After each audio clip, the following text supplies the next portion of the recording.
Hey everybody, this is Rydo, and we're back to another recording of Magic the Gathering on Arena online. I want to call it online, but that's the actually a different service. Let's re-roll this. Today is May 1st, so the profile rolled over.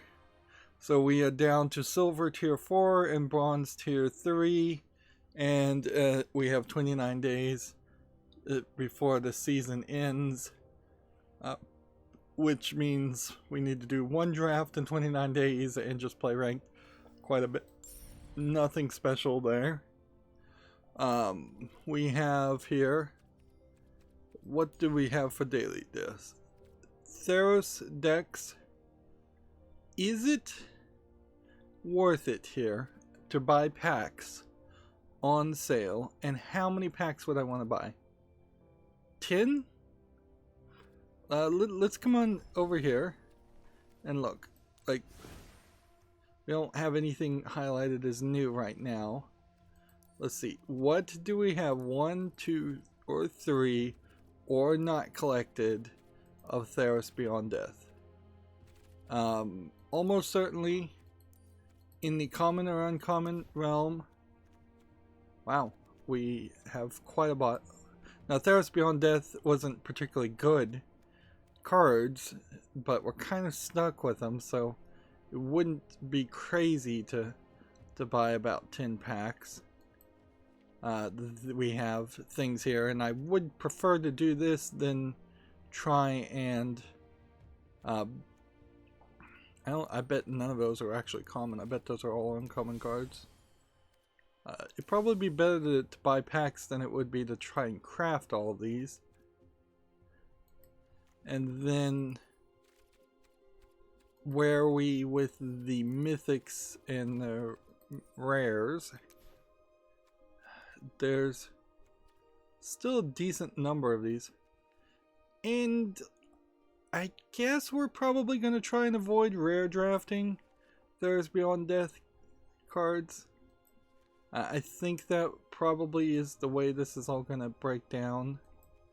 So, yeah, this could be a mistake. 5 may be wrong. Oh, actually, it's not a mistake because you can only buy one pack at that price, anyways.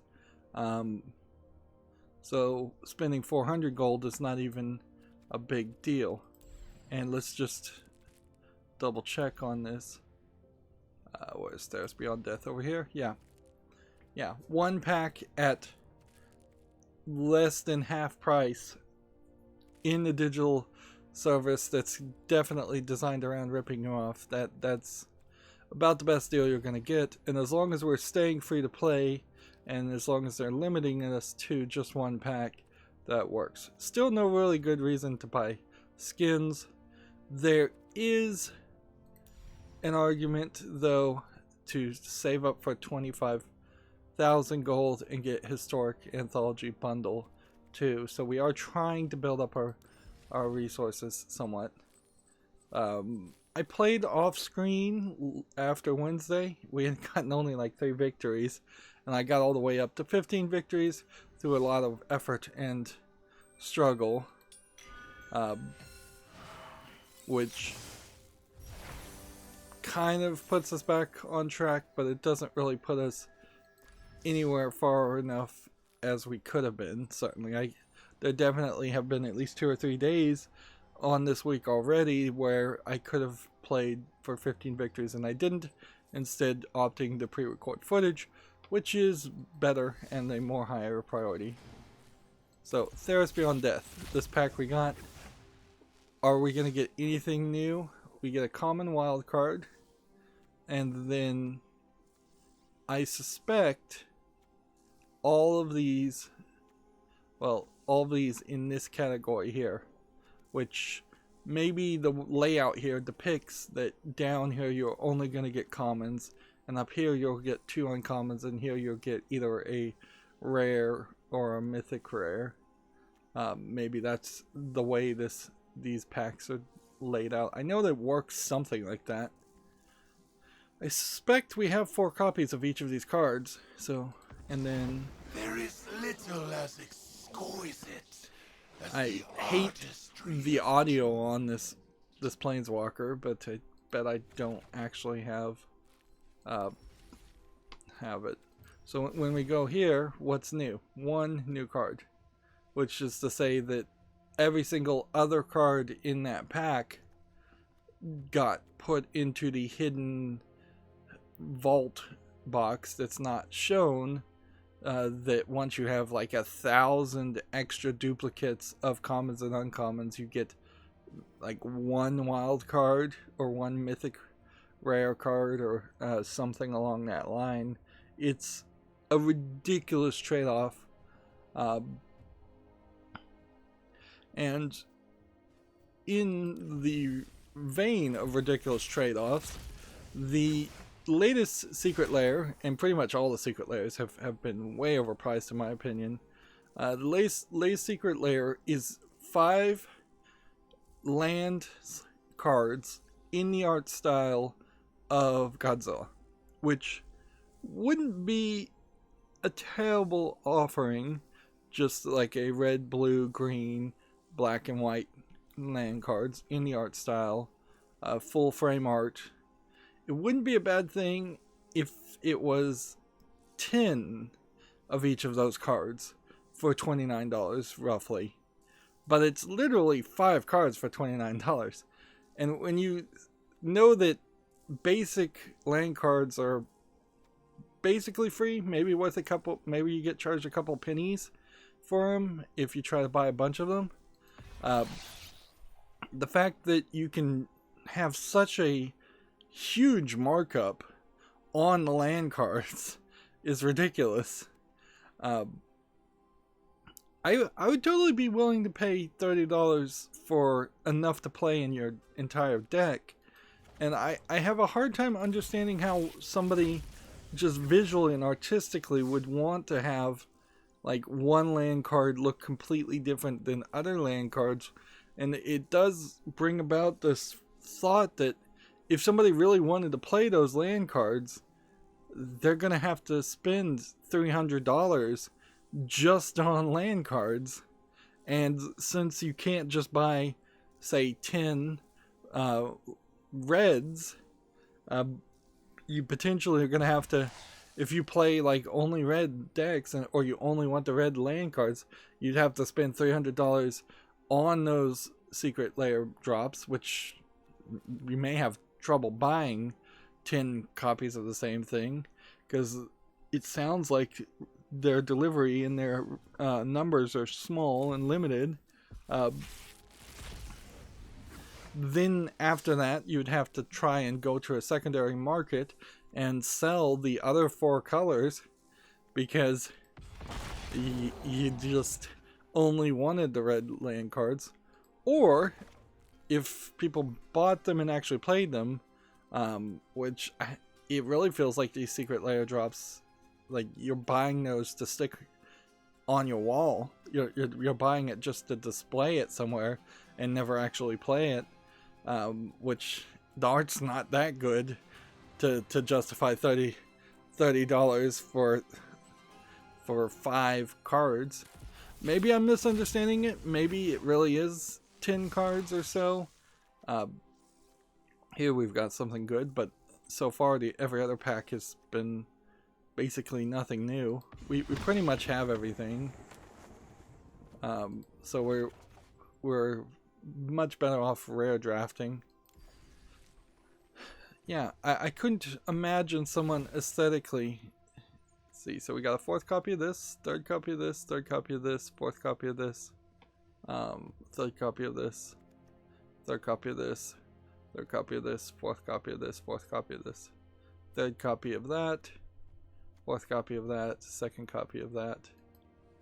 Yeah, it really wouldn't make a lot of sense to buy too many packs more. I was definitely right when I only bought 30 packs. Got a 2nd copy of that. That really does feel like that is more in line. So let's see, we don't have any more new cards. Like, let's just look here.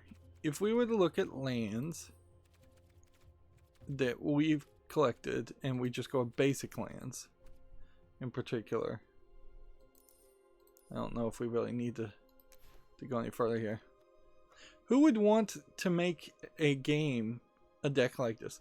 I could see there might be a psychological or logical advantage if you had perfect memory to be able to say, this is that one land, so if I shuffle my deck and see it again, or if I put it on the bottom of my deck and I see it again, then I know something, I know the general position of the other lands in my deck, so maybe I could calculate some odds by that, but that would certainly take a lot of time. And in theory, this really wouldn't work because a lot of these lands are not standard capable. So yeah, it kind of doesn't make any sense that you would want one of each of these cards to play. And generally, I bought these lands, and this is the lands I would want to use. I'm not even sure if I'm able to use these skins, come to think of it, after a couple years.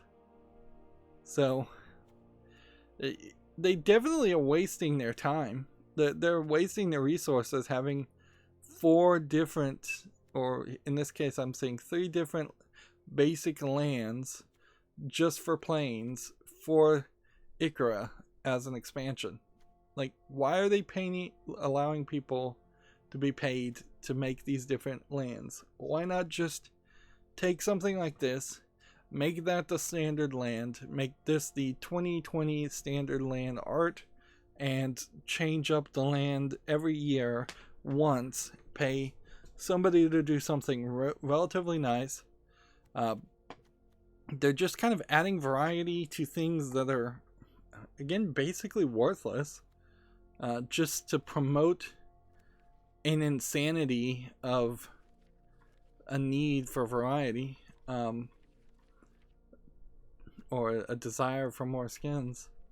It's probably terrible business. Like, let's just assume they pay each artist $1,000 to draw each one of these images. Why did they spend $3,000 extra to make a planes card when people are barely going to even look at the planes cards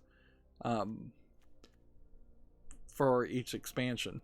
Or at the very least, you could get it down to 1 new background per expansion. Why are there 3 or 4 basic land expansions? Let's see. If I put this down to what is going to be the cards that you can actually play pretty soon, it actually severely limits you too. So you really only are going to have maybe 4 to 8 different cards that you can play. Which then again, for Magic Arena, makes a problem because you have these lands, like you have all these other cards, that very quickly are not going to be playable. And then you've got a ton of historic cards that are not going to be playable. We could certainly look at what we've collected that is historic in the first place and see that there's kind of a long list of things that's going to grow and grow and grow, because, and this list would be certainly a lot longer if I had not played around the idea of not collecting old packs. There's quite a lot I intentionally did not get to avoid historic. But I think for Magic Arena, historic has to be embraced relatively soon, depending on how long I end up playing Magic until the second dinner Marvel card game, which could easily be very delayed at this point. How long I play this determines at what point do I have to give in and say, hey, let's just buy these old packs, let's do some some drafts of older historic cards, and let's try and build out this collection, this worthless digital collection. Alright, that's enough meandering, I suppose. This we can play for free, so I guess we should. Let's see. During this challenge, we want to give the community a chance to play and connect with their local game store. Stay at home and play Friday Night Magic temporarily on Magic the Gathering Arena. Funny that they're saying temporarily still. Each Friday, a new special event will be available. This week, Artisan is where 60 card standard decks are limited to commons, uncommons, and basic lands. You receive a code from Friday Night for Arena Friday Night Magic Arena promo pack containing 2 cosmetic items when you share the results with your local game store. Find out here. So, I don't have a local game store, so we would just be getting this card and this card, so let's hop into this and play. And what can we play at all that has even slightly, like, we have absolutely nothing that's even slightly close to this, so we need to just make a new deck. Where are we, by the way? Blue and red, white and green, so we can make kind of a double color red and green deck, I guess. Yeah, so red and green, and we need 60 cards, and boy would it be nice if we could just build 60 cards, 60 card deck. Let's just try mutate. We'll just take a whole bunch of cards that mutate, and this will just be a mutate deck, since I don't want to really look at these cards, although one actually has to kind of win with them.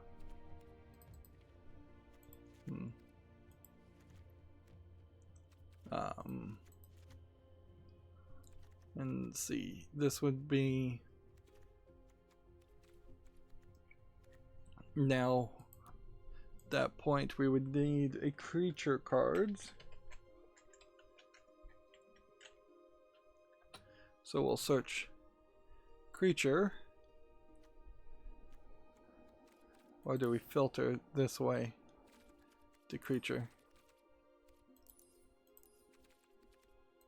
I guess that probably is the better way to do that. Alright. So creature, human, shaman is what we're not looking for. We're looking for mutate. A non-human creature. So as long as it doesn't have human in it, it can be in the game. So zombie warriors, this guy. You're gonna end up having just a bunch of red cards anyways, and we may just go with a straight red deck.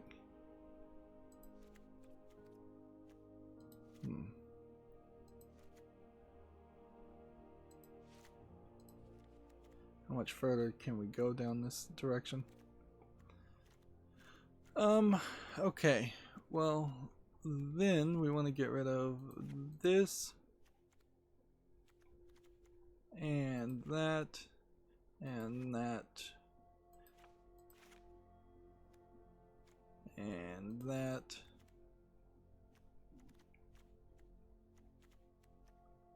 and that. Gets us down to 66. Get rid of that one, and that one. And that one, that gets us down to 62. And let's see.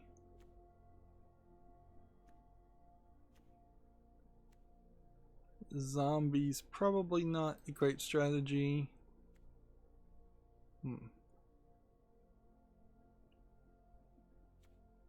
And let's see what else we've got.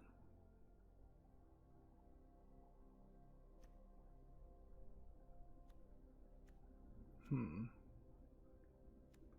we want to get rid of a really expensive one? Probably would be nice. Probably be nice if we got some more greens in here and had more of a balanced experience too. So let's go over here and find some greens. 1, 2, 3, 4.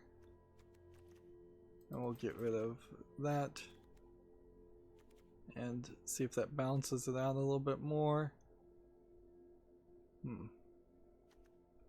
Then 1, 2, 3, 4 death touches. Then we'll get rid of that. And that balances it out pretty nicely. So there's a new deck. Let's see how this plays. And we need 2 wins, and we're probably looking for just a quick disconnect on both of them. Seems like we're playing against bots. That would be my guess. It's like, because I don't want to spend the extra time. This is inherently always the problem with Magic, is that they want you to build new kinds of decks and do something different. They want you to be thinking about Magic 24/7, 365. I wouldn't be surprised, and this is something that I suppose real paper Magic fans who have been playing for decades would have to say, tell me, frankly.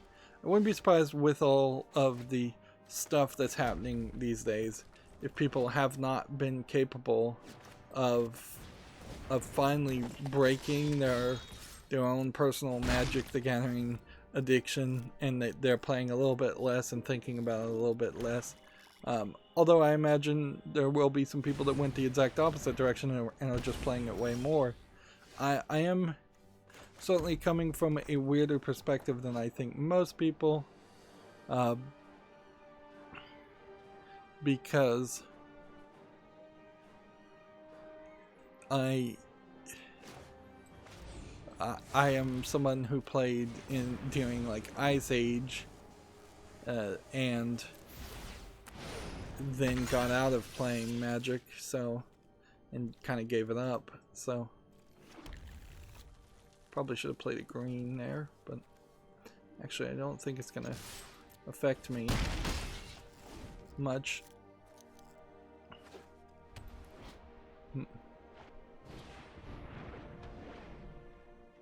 Let's see. What is this? Can't attack or block, can't attack or block. This is doing both of them. Alright.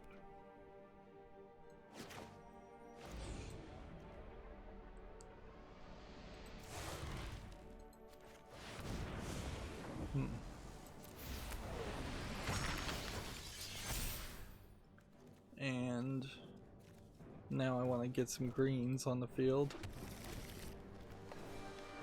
Wow, this actually might work very well. Just keep mutating it and getting more land.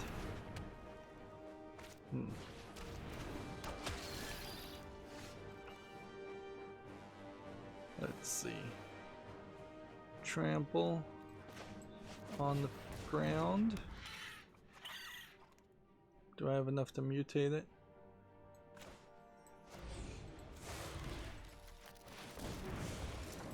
Over. So it now has trample. Play this. So yeah, I could imagine more people playing more Magic, some people playing less. I feel like also Magic, well, it kind of always sucked. Wizards of the Coast has never been anything as far as I can tell but an incredibly greedy company. It does kind of just feel like once they were kind of acquired by Hasbro, they got even worse. Right.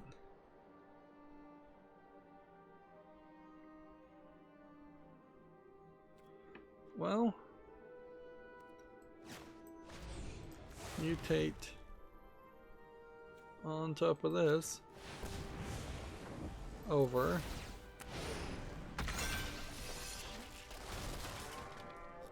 and then what does this do? This does straight up X damage to the number of people who are out there. Interesting.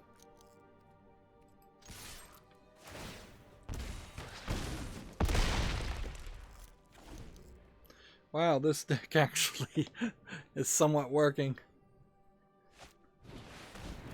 But then the problem is it working because I'm playing against a bot, or is it because I'm playing against somebody who actually knows what they're doing?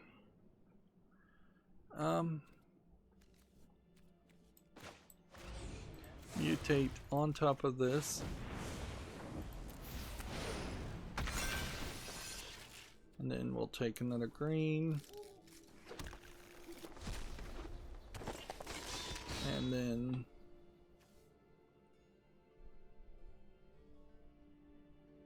this is mutated so twice, so I think it can do that. Nope, it's only mutated once.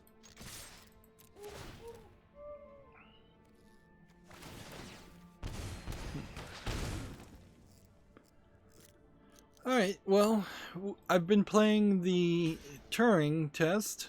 It has incorrect frame pacing, I think, or just a lot of screen tearing because it's running at either a lower resolution than 60 frames per second, I would guess, or a really high resolution. It did get me thinking about maybe it's about time I buy a smart TV that has like 4K at 120 hertz. Maybe we're starting to get to the point where beefing it up a little bit would be appreciated.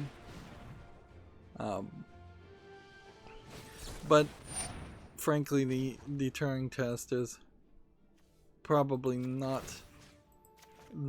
a good indicator, not a good game to be the indicator that it's time to upgrade a monitor / TV. And honestly, I'm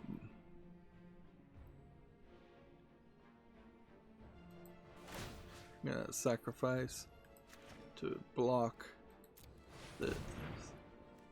And which creature am I gonna sacrifice? Doesn't matter, he's given up. So yeah, the Turing test gave me a lot of trouble trying to get it to launch as the DirectX 12 version. It launched once and then immediately started crashing, and I had to spend 20 minutes to figure out that you needed to go and delete. Ooh, nice card.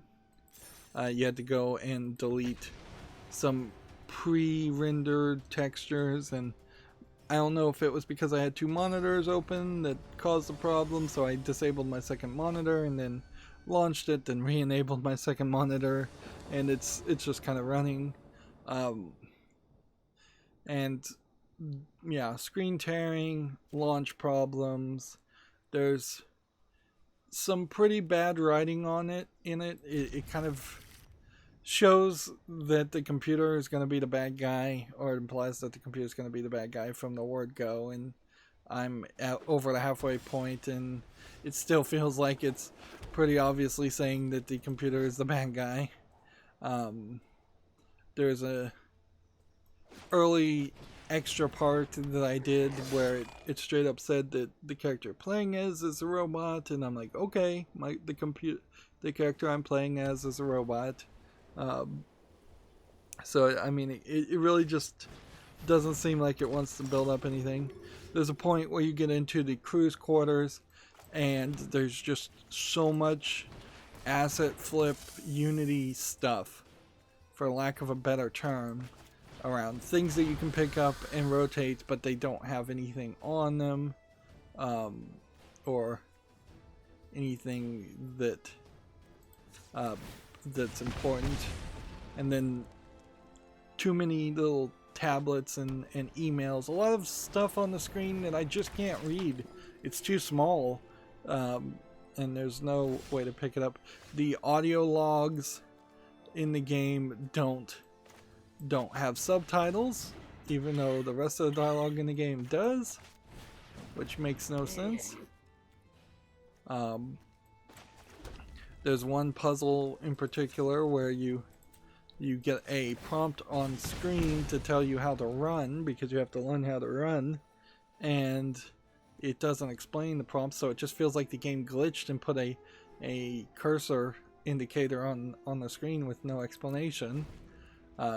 Every single puzzle, it's heavily inspired by Portal, but every puzzle is super easy, and the concepts in every puzzle seems to be introduced and then immediately forgotten and not reintroduced or built upon until 20 or 30 puzzles later. I could slightly agree with the idea that you might want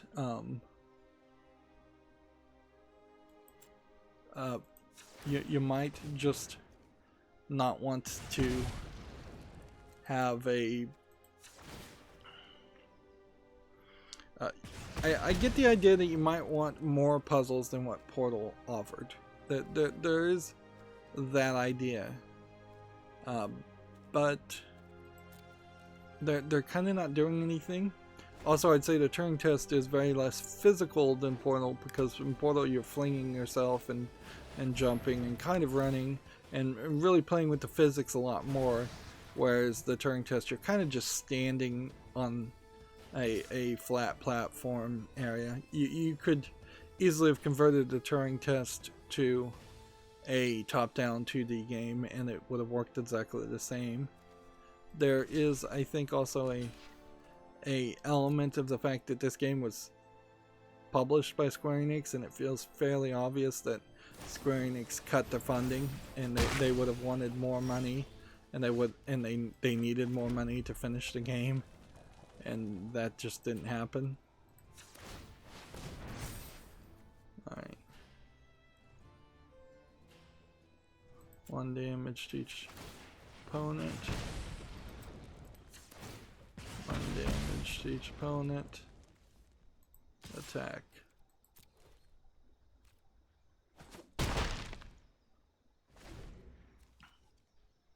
So, yeah. I'm going to play through it. The DLC is kind of sucking the Turing test also, because it's a soundtrack that you probably don't care about. The music gets in the way. It's a little too loud. And then a prototype, the prototype version of the game, and the digital art book. But I carry a big sword. So there's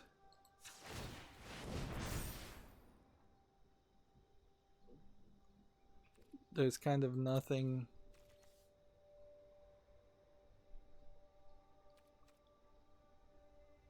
Well, actually, I think I can pretty much just attack with all of these. We can just do this also. Does this do prevent all non-combat damage? Ooh, that is going to make this not work particularly well. Yeah, he may have gotten me now.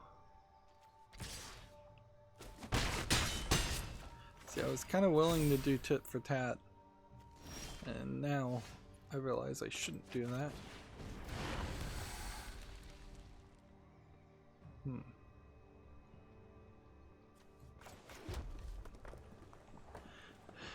I can't do anything.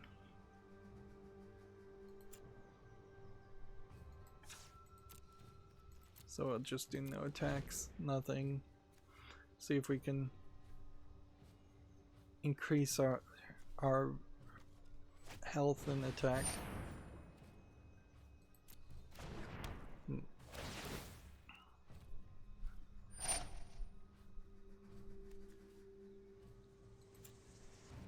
Like, see, doing this doesn't do anything.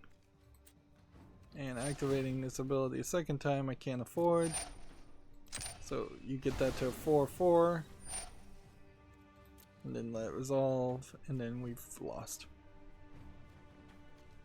Because I need to be able to either defend and defeat this.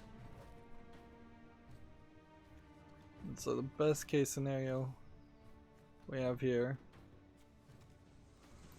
is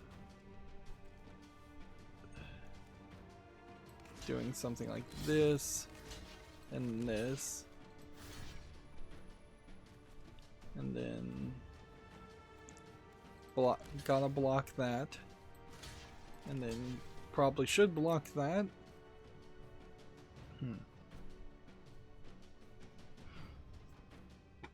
So yeah, I think I'll just power through the Turing test. I think it will be pretty much like QUB. Unfortunately, I think Portal just set such a high bar for 3D puzzle games that, with maybe the exception of The Witness that went and did something very different, everything else really feels like an also ran and has failed to even begin to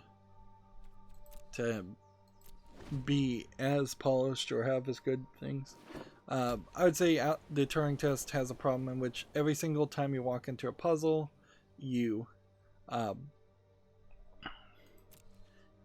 very specifically get a line of conversation and dialogue that is directly built around the story that's being told, where I think it would have been better if there had been some more silence. There, I hurt myself for no reason there. I forgot about this. Let's see, if we activate this, it just goes back down.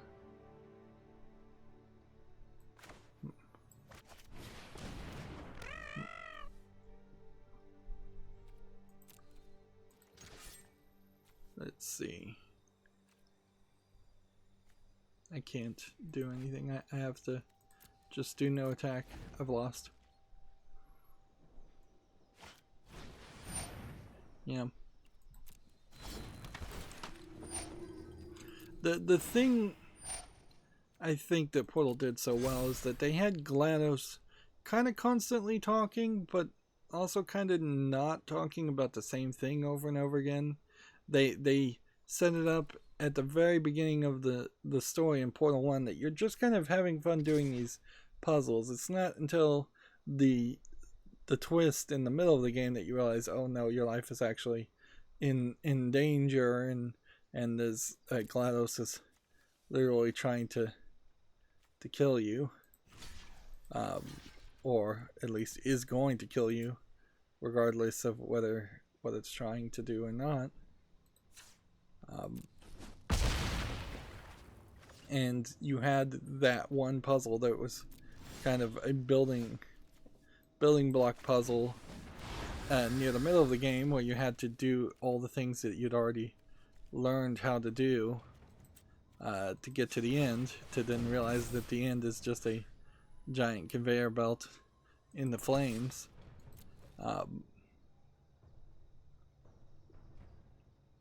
Yeah, the Turing test kind of fails a lot in trying to tell a good story.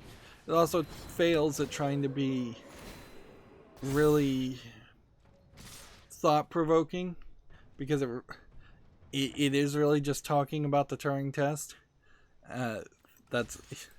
So they kind of spoiled the idea of what you're doing at the very beginning in the title.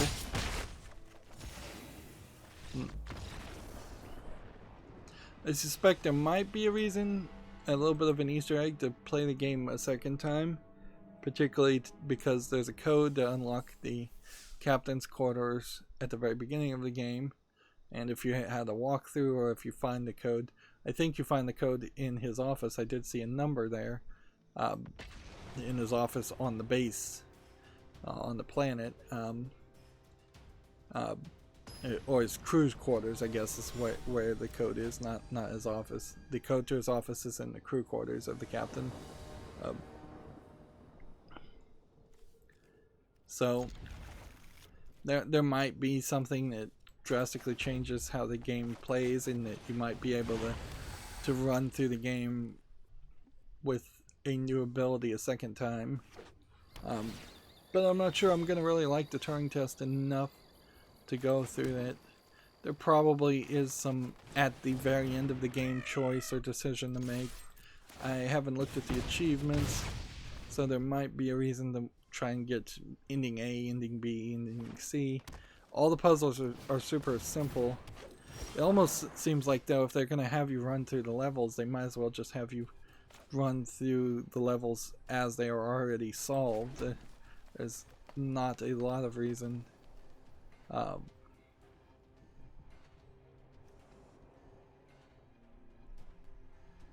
There's really not a lot of reason to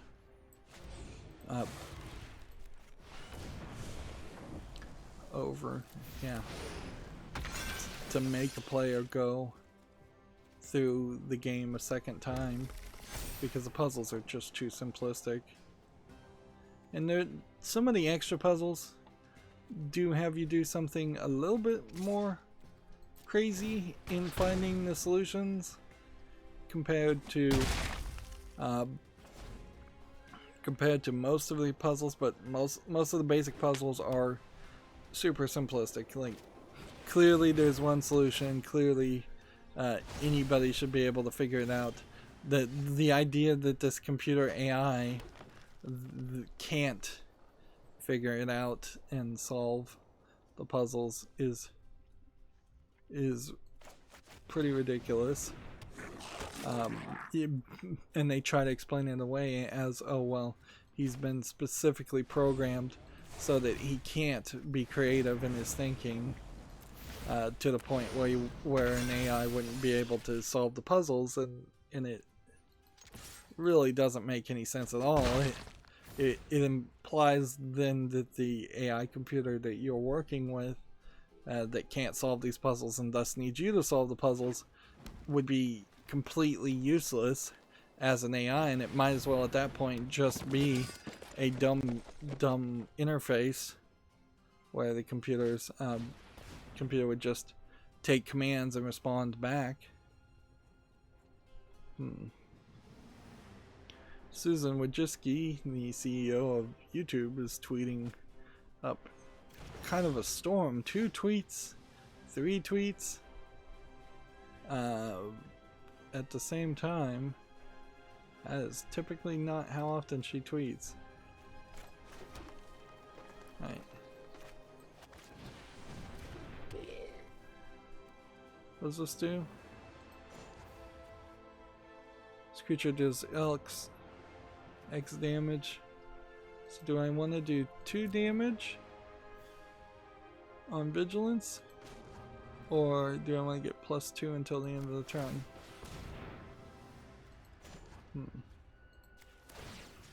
Yeah, we can do that, I suppose. I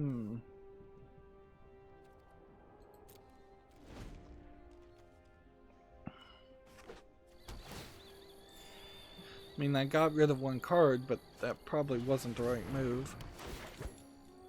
Having this guy do 2 damage and tap is not worth it.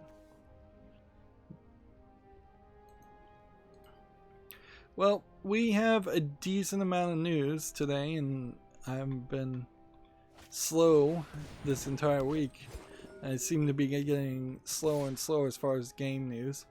So let me just go through my Twitter feed. Seems like some new stuff may have happened here, even since the last time I checked. And yeah, let's start going through the video game news and try and get everything done. We kind of need everything to be done by Friday. Leaving a little bit wouldn't be a problem, but leaving a lot certainly would. So activate this ability. There's no reason not to. And then activate this. And it'd be nice if this had trample. And then attack with this. So this guy could take him out. Like, hey, can I go ahead and get that back up to 8?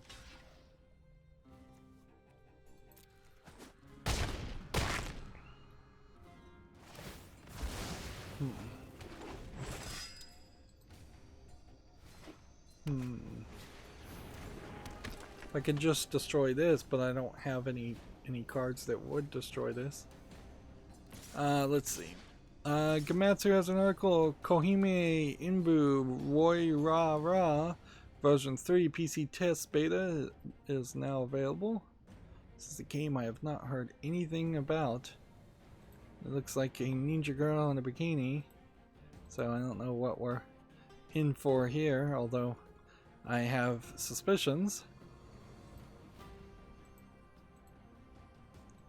This looks like some ninja girls. And maybe a fighting game.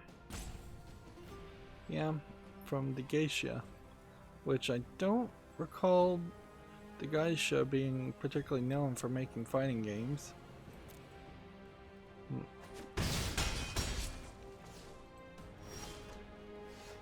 Let's see. Do this. Now we have a trample.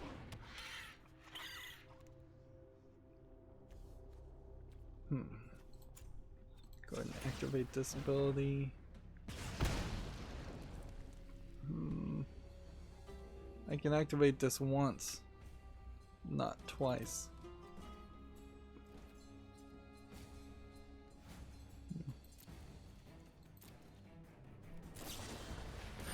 Let's see. TechRaptor has an article. Mario Tennis Aces Tournament brings Mario Sharapova out of retirement. Naomi Osaka, Serena Williams, and other pros participating. Let's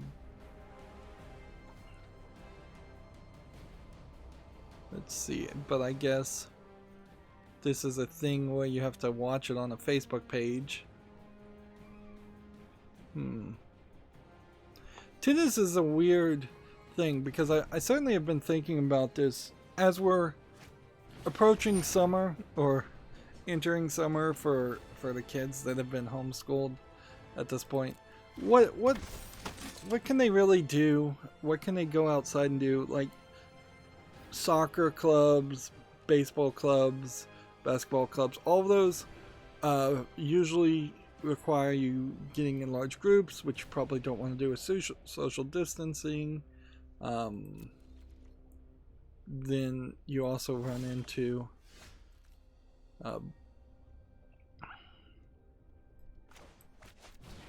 some other issues for sure.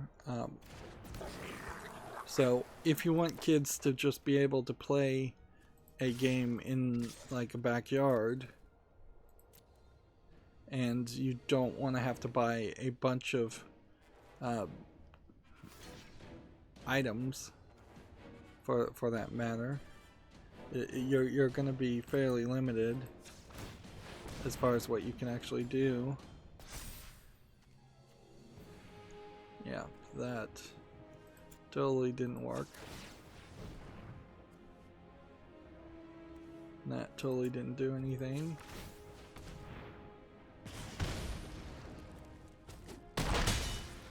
I wonder if they're just giving me smarter bots now. Like, in all fairness, this deck was made as quickly as possible.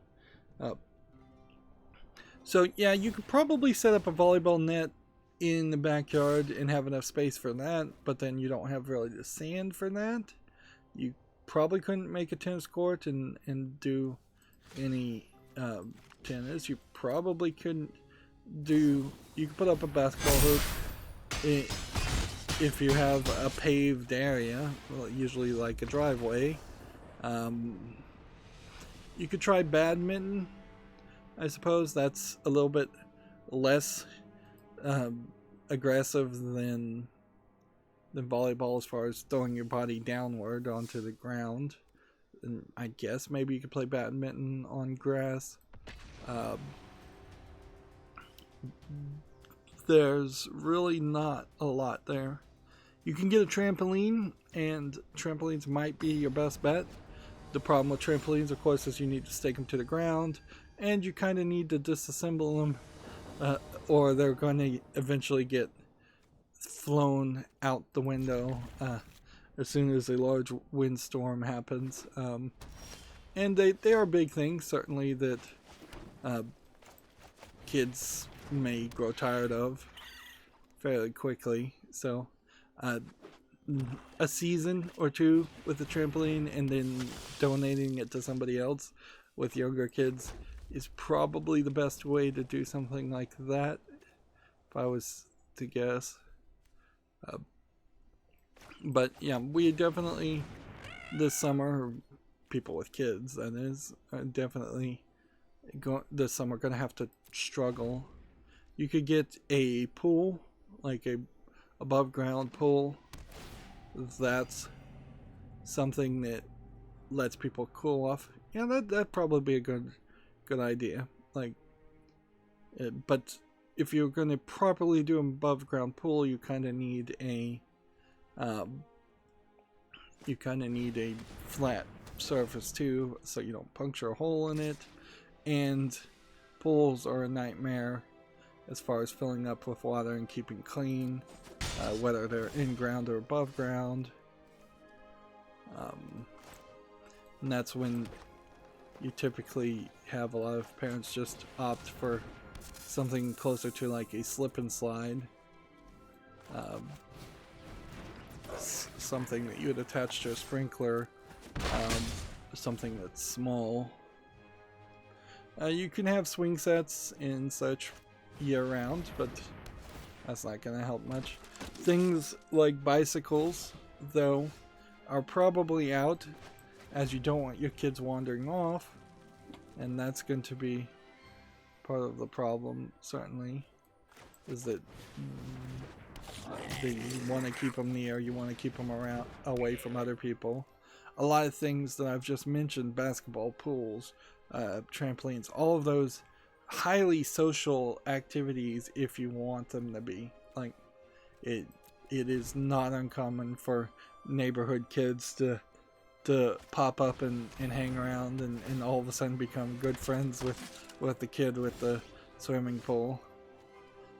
And if you're still trying to social distance, that becomes a danger. Certainly. What can we do? Mentor and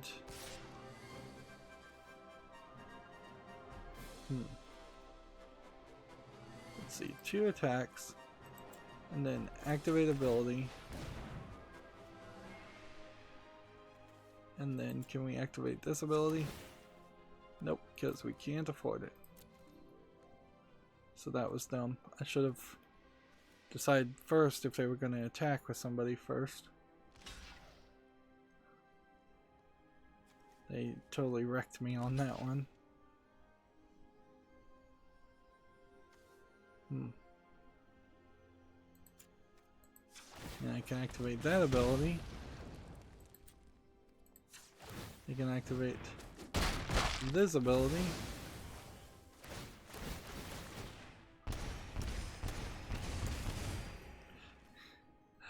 Alright, I'm wrecked. Let's like we don't need to go any further with this one. Let's just go ahead and concede. You've got me on that one.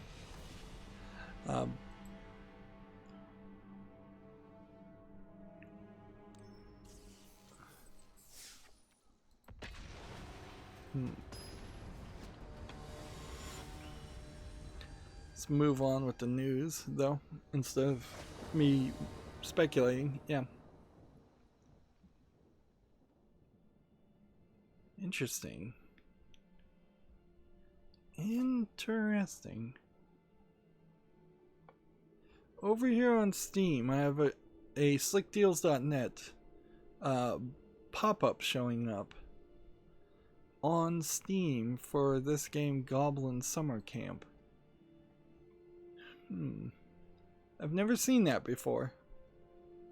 Apparently this game, Goblin Summer Camp, is getting some play, or at least it's getting put on sale somewhere. This looks kind of like it's nothing, just a low effort asset flip game. In no way would I put this on the fall list. $7.99, English only, early access. Yeah. So we'll see if that pops up on any other Steam pages. If it does, I'm going to tell it to go away because we don't need that.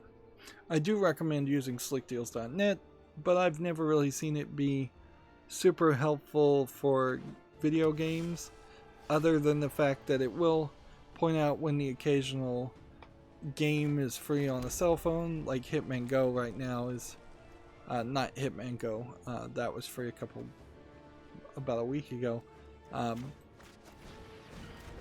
Deus Ex Go is now free, and then yeah, sometimes it does mention some Steam games that are free, so it's not completely useless by any means, but it does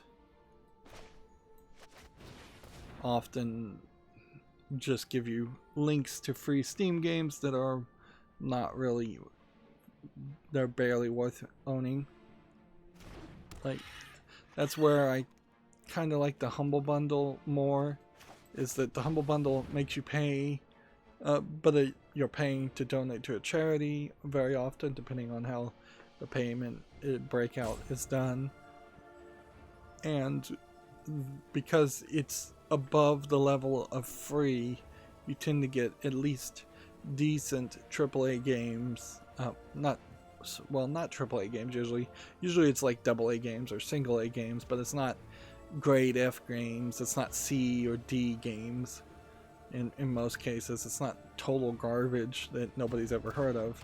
There's a lot more relevancy in getting something that might just be very old instead. And that would explain the discount. Moving on, Gematsu has a rhythm action first-person shooter roguelike called BPM, Bullets Per Minute, announced for consoles and PC. Fires a Valkyrie to repel the forces of the underworld from an invading Asgard. This looks interesting. This is a rhythm action game? Is there a video here? Because a first-person rhythm action game does feel like you're merging a lot of things together. This almost feels like more like a first-person bullet hell shooter, but you apparently dodge on the beat, jump on the beat. I'm not sure I can really play a game like this, but it would be interesting to certainly see somebody else play it and see if I could. I feel like when you talk about games like Cadence of Hyrule, and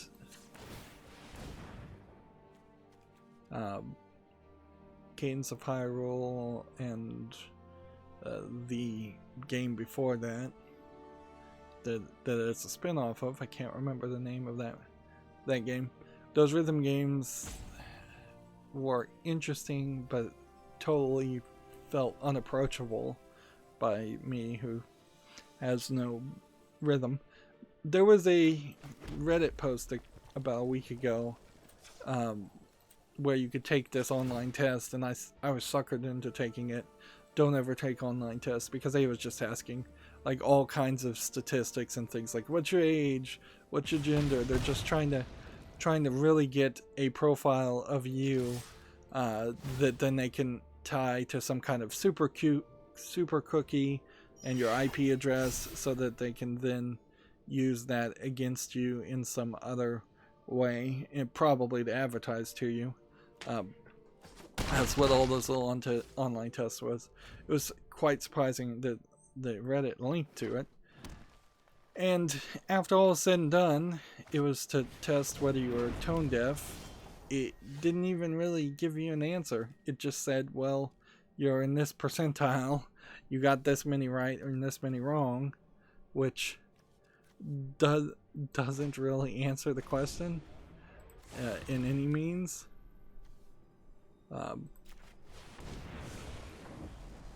So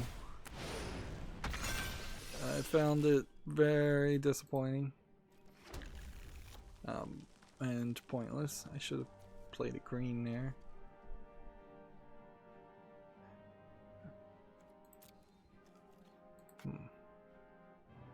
Can't attack here. Can't mentor yet. So we'll just do no attack.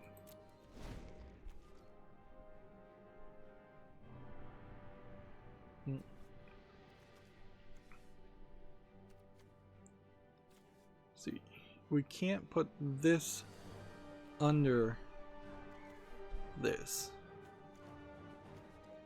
That's the thing that mutate kind of sucks, is that there's quite a few cards that it would be nice if they could mutate under a card, but you have to just play in the right order.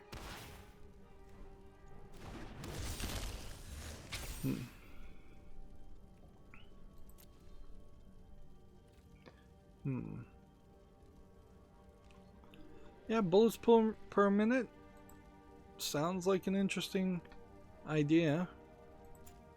Let's go ahead and activate this ability and tap ourselves.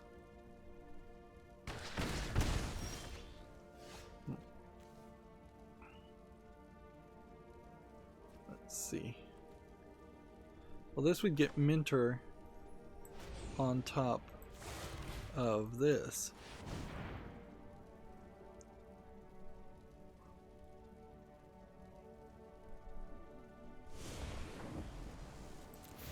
Over that.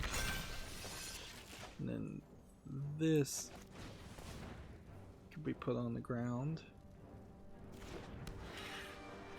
And then attack. Attack with this one and this one. Why can this guy not attack? Because he's a defender. Darn it. Oops on that part.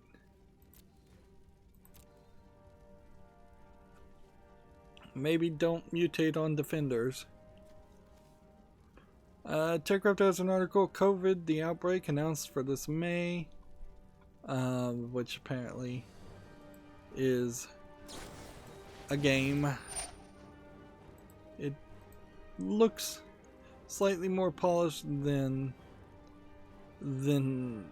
a low effort troll game would normally, but it almost certainly is just a low effort troll game, and by the time it comes out, like, I don't think anybody really wants to play that game. If people wanted to play the game, why not go with Plague Inc., which is well established and doing perfectly fine.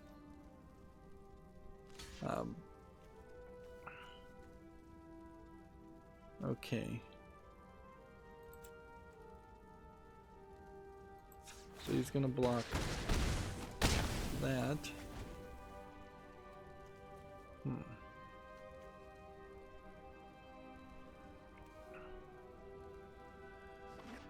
So if this guy had 2 tap functions, does that work to activate both, or would I have to pick?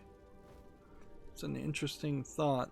It would be stupid to play it out that way, because I'd actually just want to win here, but that really is an interesting thought.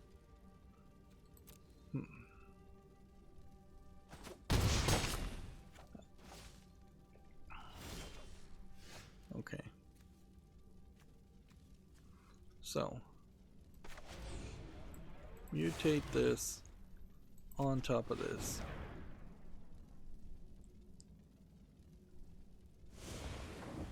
Over. Play this.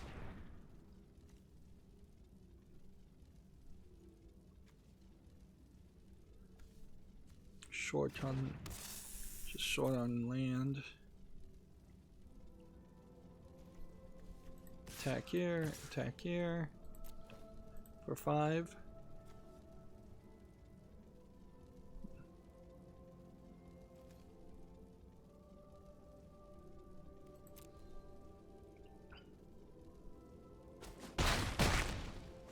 There we go. Gametsu has an article here. Ys Memories of Celceta for PS4 launches June 9th in North America and June 19th in Europe. So another Ys game is coming out. Another JRPG game in the Ys series. Yep. I don't think it's worth our time to look at every trailer. Let's try to speed things up as much as possible. Intel has a new 10th generation i9 processor that they've announced. I won't get into the details of it. That will just be an article that I will read. I am thinking about buying and building a new computer if the prices ever come down for electronic components, and I'm certainly thinking about spending some money in several different places, and it will just be over the course of the next year or so. As long as my current computer doesn't just break horribly, then everything is fine. But it would be nice to... Let's see, can we activate the ability? I mean, it kind of doesn't hurt to do that, does it? Yeah, it's not a bad idea to replace the equipment before it just blows up completely. This guy's gonna just get buffed up enough to win with trample. And that clearly was a strategy.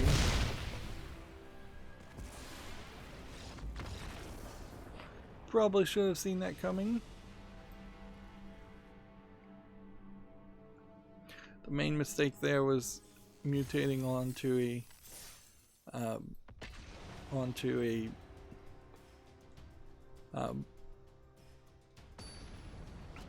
like mutating onto a defender. Probably having a defender in general in your deck. I don't think defenders are a good concept. Let's mulligan and have some more land too. That's not a bad idea.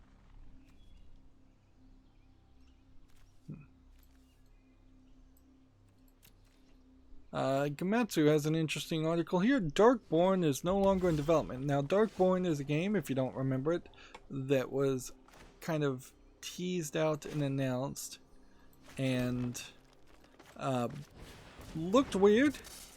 Basically, you were this kind of like goblin, gremlin character, and you were supposedly going to go through a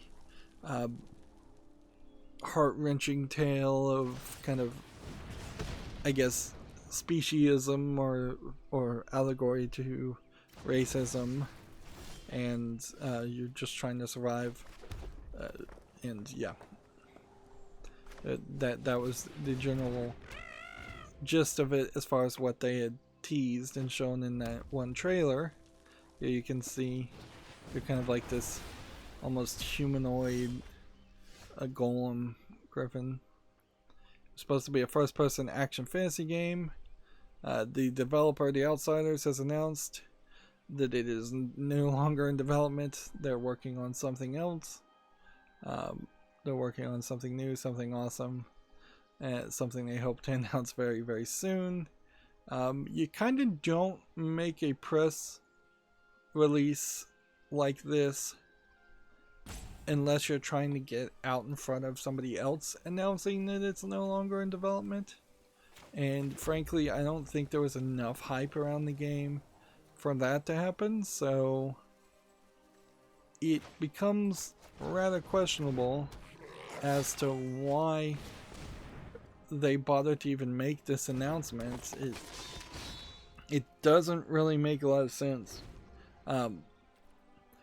If we look in the details, it was coming out for the PS4, Xbox, and PC, so it's not like there was a chance that one of their console partners was going to leak out that information. It almost certainly would have been a publisher has pulled out its funding for the game.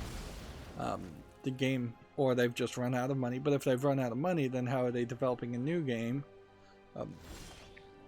I wouldn't be surprised if they found that the story just doesn't work, or that the story is frankly a little just too dangerous to tell these days. Because if it was just going to be a story of a just like full of woke SJW propaganda, that probably would have turned off a lot of people. Could be that the story was just not that good, or it could be that they can't program. The thing that would be more interesting is to look up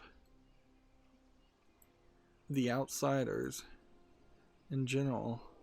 So if I click on their Twitter feed, then click on their bio, do they have a link to their own website?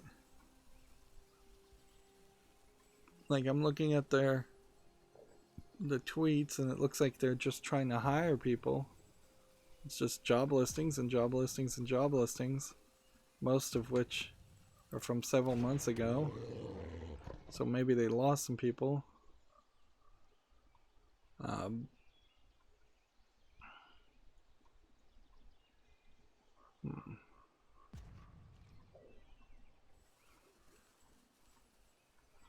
Yeah.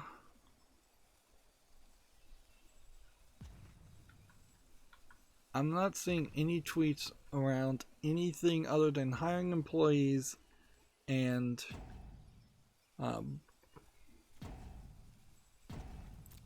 hiring employees and tweets around and Darkborn. Their oldest tweet here is from February 5th, 2018. They're showing off something called Project Wit, which is the code name, I imagine, for Darkborn. So yeah, they seem to be a indie game company that wanted to do something different. They feel like they might be Swedish or something. And that seems to be kind of Stockholm, Sweden. Yeah, it's where they're hiring for, so I assume they're Swedish. And the vast majority of their Twitter feeds. So yeah, I think they're just too ambitious, for lack of a better term.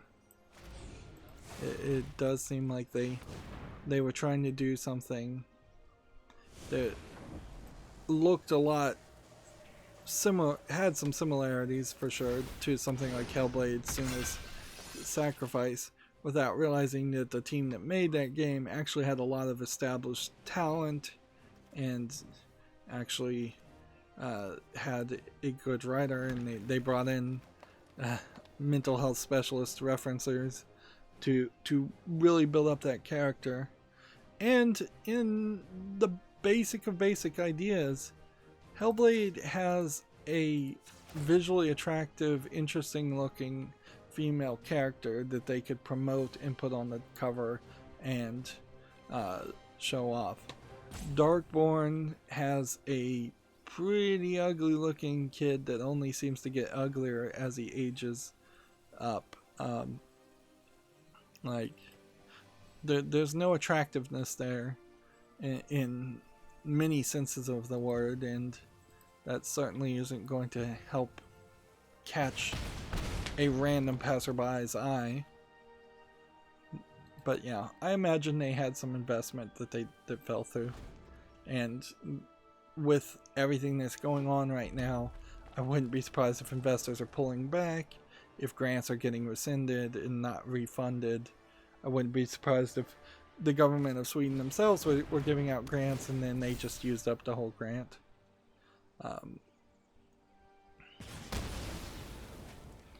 And the game that the Darkborn seemed to be teasing probably would have been better as a like 3D animation, like a short movie instead of an interactive experience, because I don't know particularly where the interactivity there comes into play. And I imagine something like A Plague's Tale probably ate some of their lunch also, in the sense that there's a lot of grossness with the rats running around in A Plague's Tale, but there's still characters and that people can root for in the sense of the older sister and the kid that you're playing as. All right.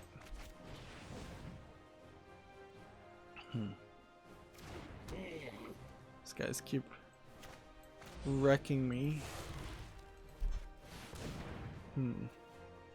Next we have a game on Steam called Henit Awful.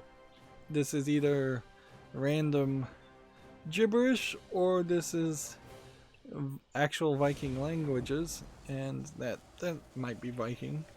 Looks somewhat like it. I think I've seen some variations of this Viking chess game. I've always kind of wanted to learn it. So this is $5.99, and what languages? Bunch of languages. Then it requires a third-party account, and then there's a whole bunch of rules.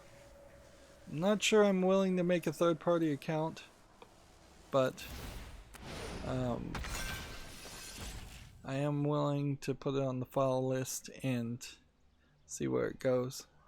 $5.99 is a little expensive, but not really that much.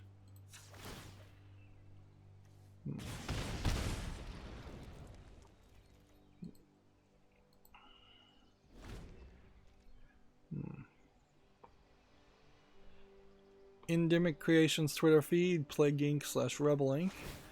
tweeted out that they donated $250,000. That was on March 23rd.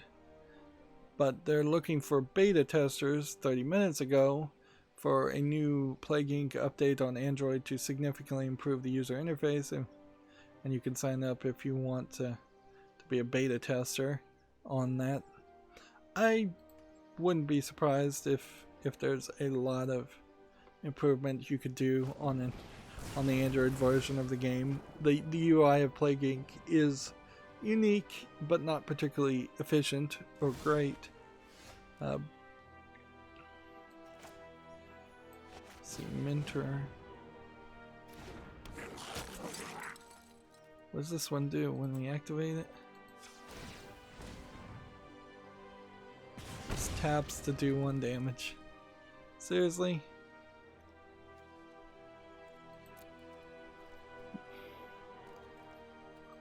That should have been an "Are you sure?" question. Although I guess it doesn't really matter, because this guy could just buff up and defeat that guy. So we kind of do need him off the field before we can start attacking with this. So, activate ability.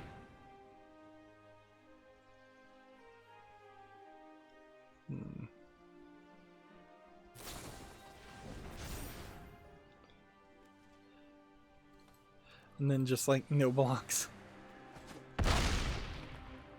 And that made him waste a spell card. Let's see.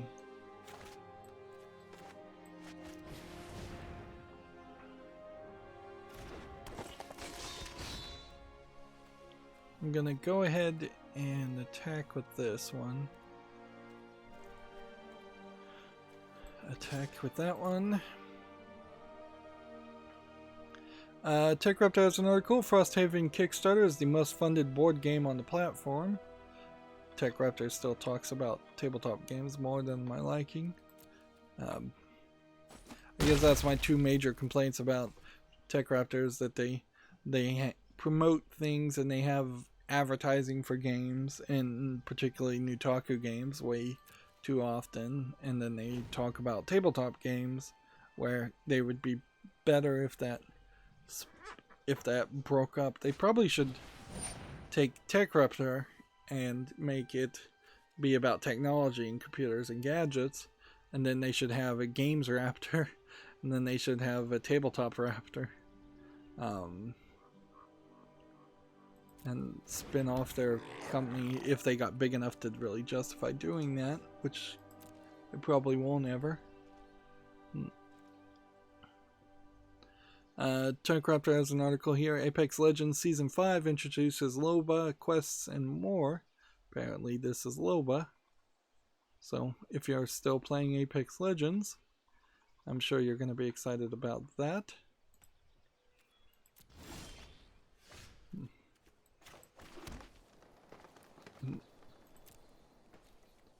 Let's see. Go ahead and attack with this one. And we'll leave it alone. I could use my ability in attack with this to mentor and give this a +1/+1.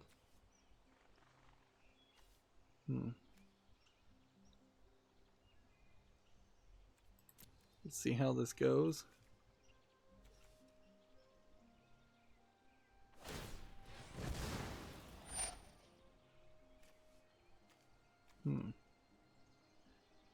Sacrifice a creature, enchantment. Deal 1 damage to target creature. That creature can't block this turn.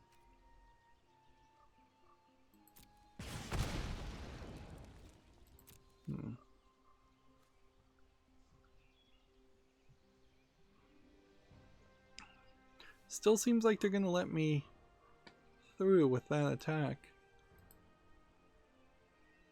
Tech Raptor has an article here. After a long delay, Spelunky 2 release date is targeted for 2020. I feel like we've gotten this information before, but Spelunky 2 is, I guess, a game that people are pretty hyped about.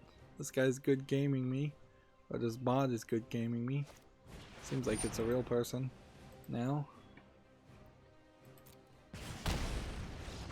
Oh, he's good gaming me because he's won. Thanks. Oh, this sucks.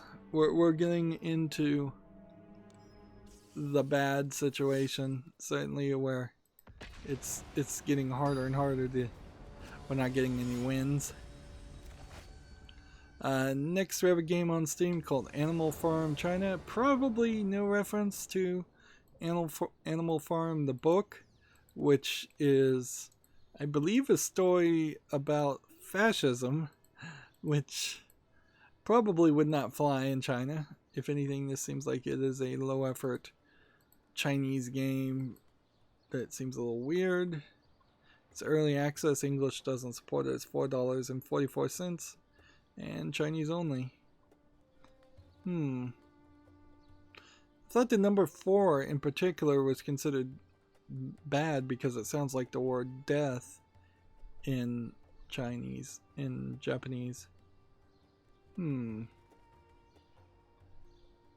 So, yeah, no idea why they'd put that as the price. Seems intentional.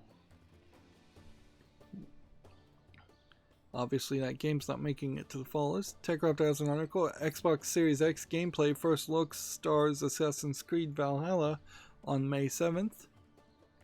It is also worth mentioning that I believe Major Nelson has come out and said that the Xbox Series X may be delayed due to everything that's going on.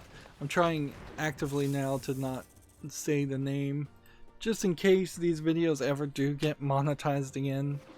I don't want them to potentially be de-emphasized or demonetized. Like, more than anything, I want people to actually see my videos, and if they're not getting promoted, that's a problem.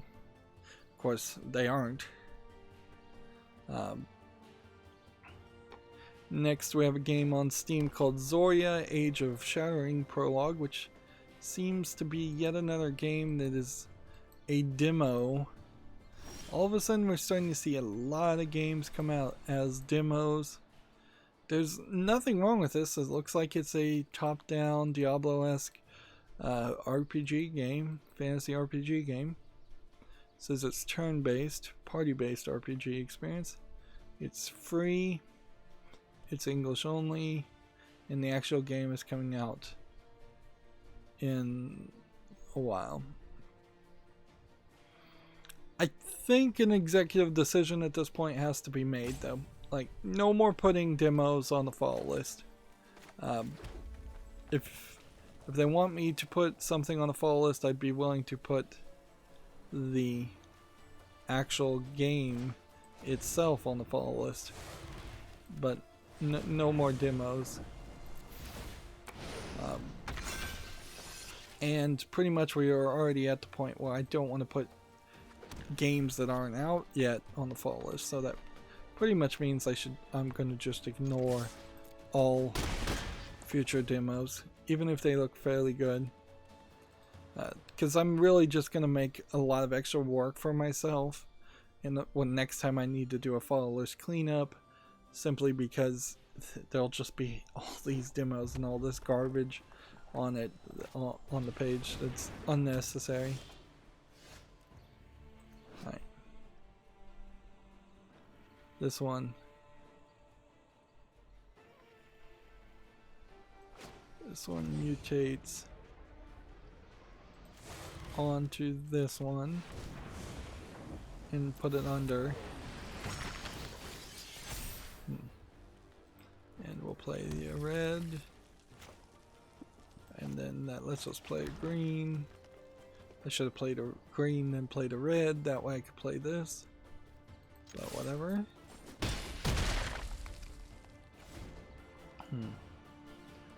Next we have a game on Steam called Gray Zone, which looks like it's a top-down running game, for lack of a thing. Here they're saying it's on sale for $15.99.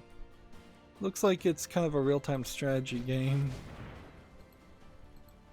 It doesn't look like it's a low-effort game.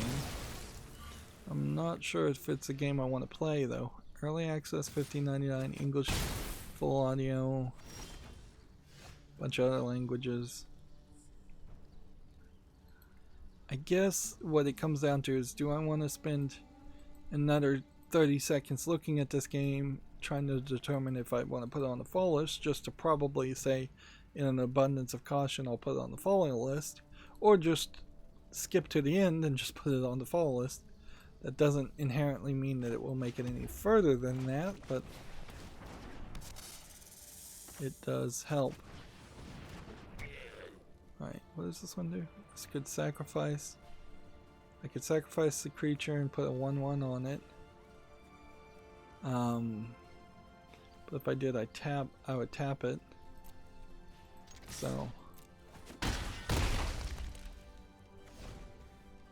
there's no solution, I think, there.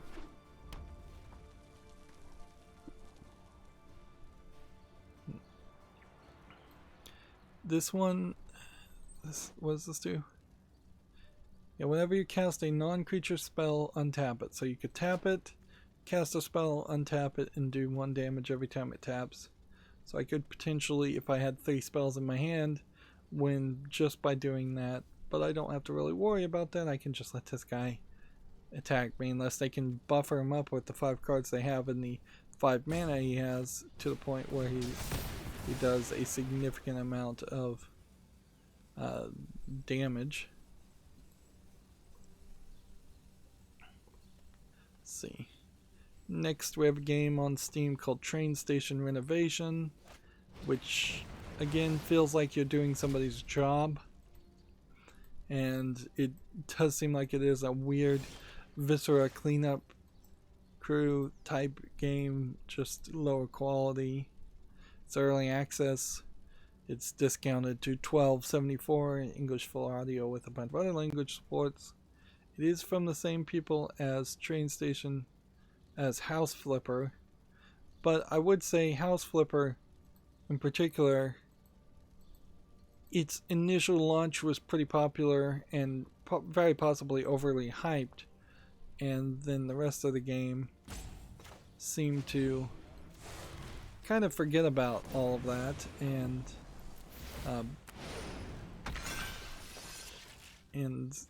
the backyard expansion for the flipper mechanic didn't really play out well. Activate ability. And then just no attack. So I should win in 3 turns. Yeah. I guess if I hear some hype around train station renovation, maybe I'd come back and think about putting it on the follow list. But I don't know. Even the House Flipper game really doesn't get into the mentality and the idea of flipping a houses as much as it is around the mentality of renovating a house, which most house flippers have contractors that are renovating the house and repairing the house, not doing it themselves. And it would probably be slightly a boring simulation to act as a house flipper.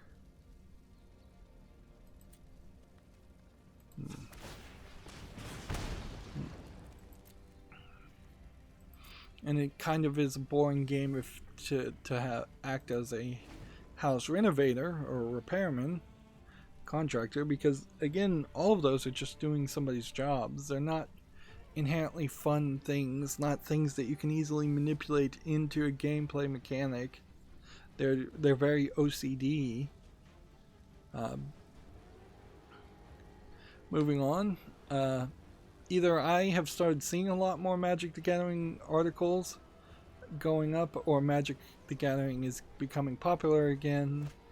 We have a TechRaptor article where they've spoke to the designer behind Ikora. If you're interested in that article, check it out. I think Magic the Gathering probably has become a little bit more popular, and it hasn't just been a case of me overlooking articles around them. Alright, this is driving me crazy. What can we do to adjust this deck? Because we've gotten both quests done. We want this card. We need to come back and edit the deck in some way. Let's get rid of the defenders. First of all, that.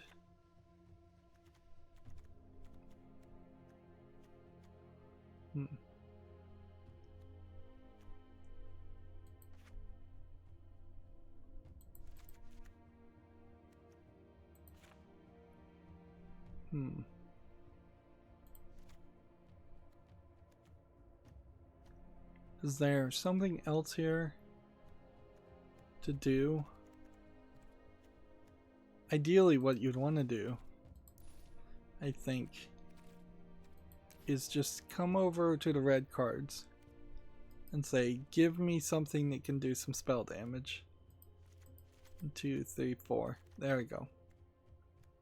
Throw in shock, and then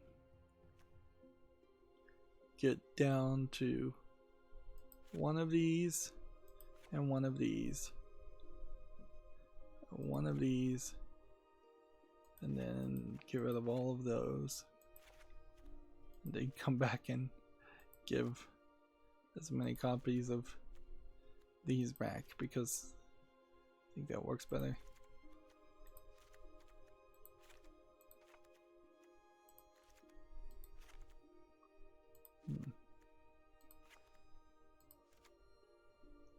There we go. So a little tweak, not a big tweak, but hopefully a tweak that helps.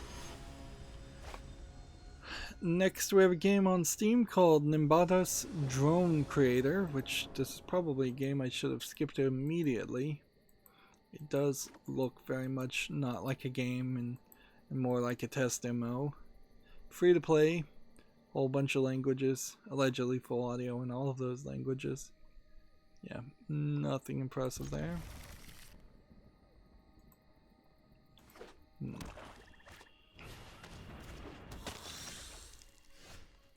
Play this, and then play this, and then this is trample. So we've got a couple things we can mutate onto, whether we want to trample and go above or whether we want to mentor. Probably want to trample more than mentor. Next we have a game on Steam called Fairy 5 Defenders of the Fairies, which looks like a student project. Very ugly by modern standards. Like, yeah, if this was a school project it'd be fine, but as a product being sold or being listed at least on a commercial site, no way is it that good. $3.49, English only. Yeah, this is a weird title, weird thumbnail for a side-scrolling shooter. None of it really makes sense. Weird ghost boss. Like, doesn't seem like any of that really connects. Play this.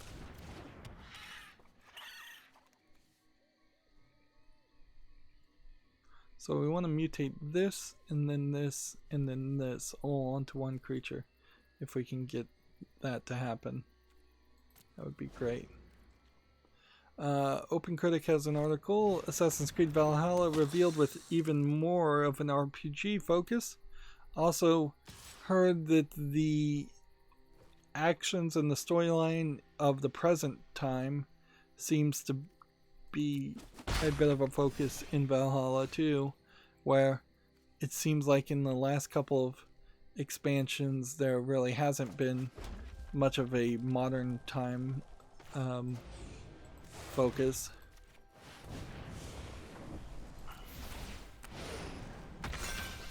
Right. I should put a red down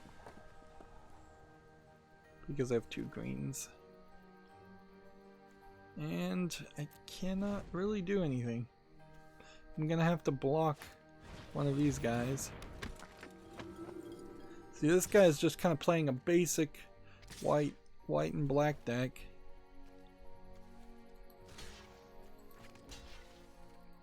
And I just need one of these guys to die to get him out of contention.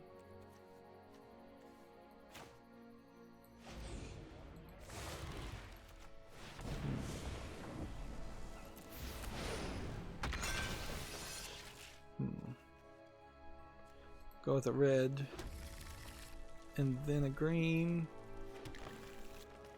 and then another green, and then another one of these, and we can go ahead and attack. You can either let it go through or not. And after I mutate here, I can have this tap and do a decent amount of damage to probably kill this guy, because this would have been mutated 3 times. Maybe not.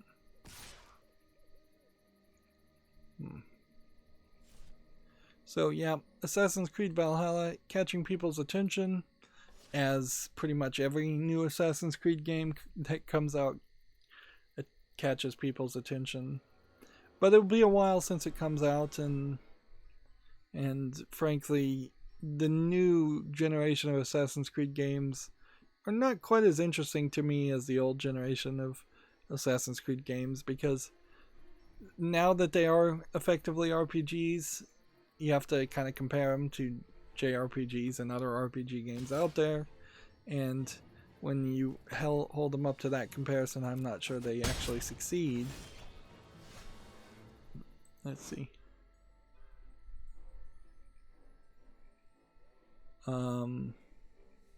Do we want to put this on top?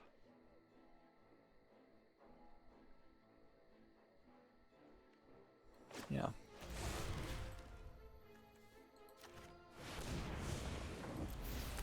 Mutate. And then we are just taking more and more land out of the deck.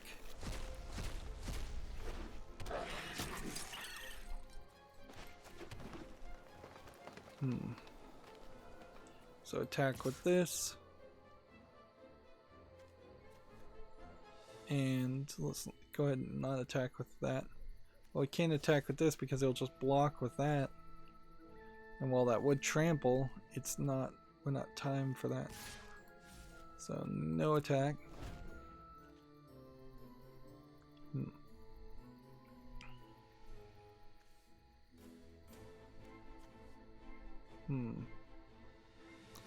Let's see. Next we have a game on Steam called Mayhem in Single Valley Confessions, which is apparently by Tiny Build publisher. It seems to me to be some kind of pixel art game, adventure game. It says it has zombies in it. It looks like it kind of has platforming in it. Not really sure what it is. Seeing the characters are just talking to you. Yeah, it seems like a platformer. It's free to play because it's a demo for a bigger game and it's English only. So somebody must have done like a TED Talk. That's pretty much all I can figure. Is somebody must have done a TED Talk where they came out and specifically told them that demos are the next big thing. Right. We'll do this and damage this. And we'll see if that kills that. Yes, it does. We will do this and activate this ability, and then see if we can activate this ability, and see if we can activate this ability, and see if we can attack, attack, and attack, and we should be close enough to victories. Wait, why did these two not attack? Seriously? What happened?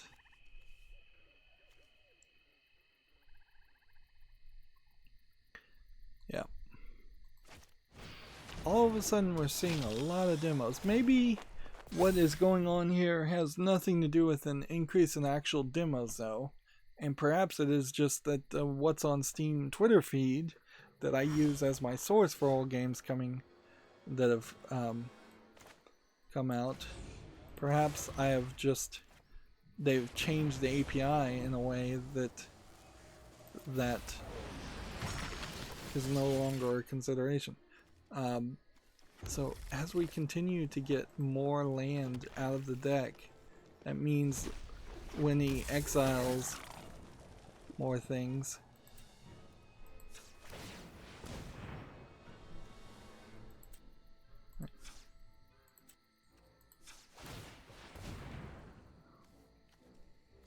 let's see. 1 damage to each opponent. Is that necessary?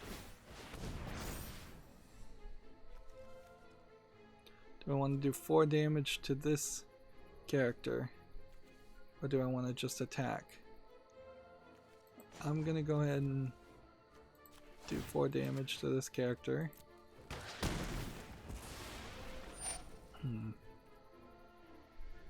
And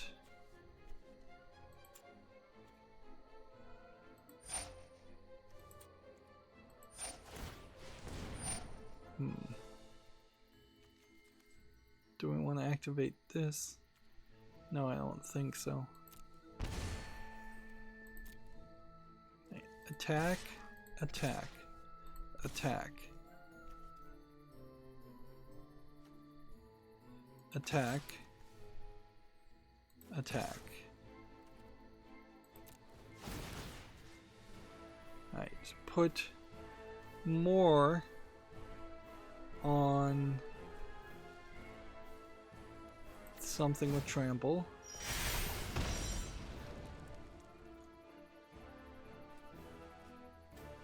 And go.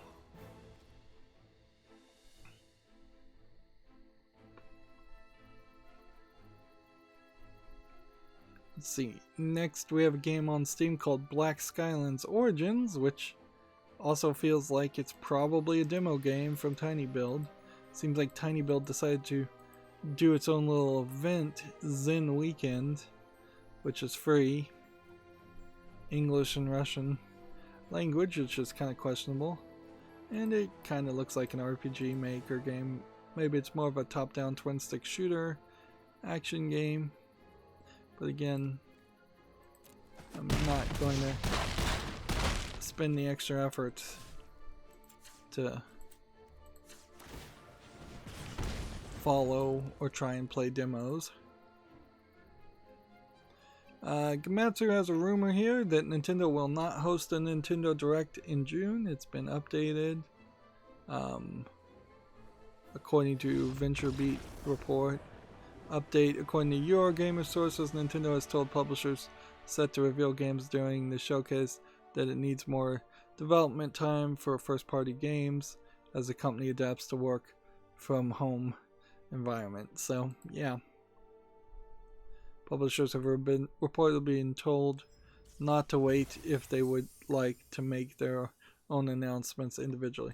So Nintendo doesn't have anything they can announce because they've been slowed down. Interesting. Eat to extinction. Doing the Friday Night Magic at home was worth it. But it was an incredible pain in the butt. And we now have a Throne of Eldraine card, which I don't know where we really got that from. That must have been from doing the mastery.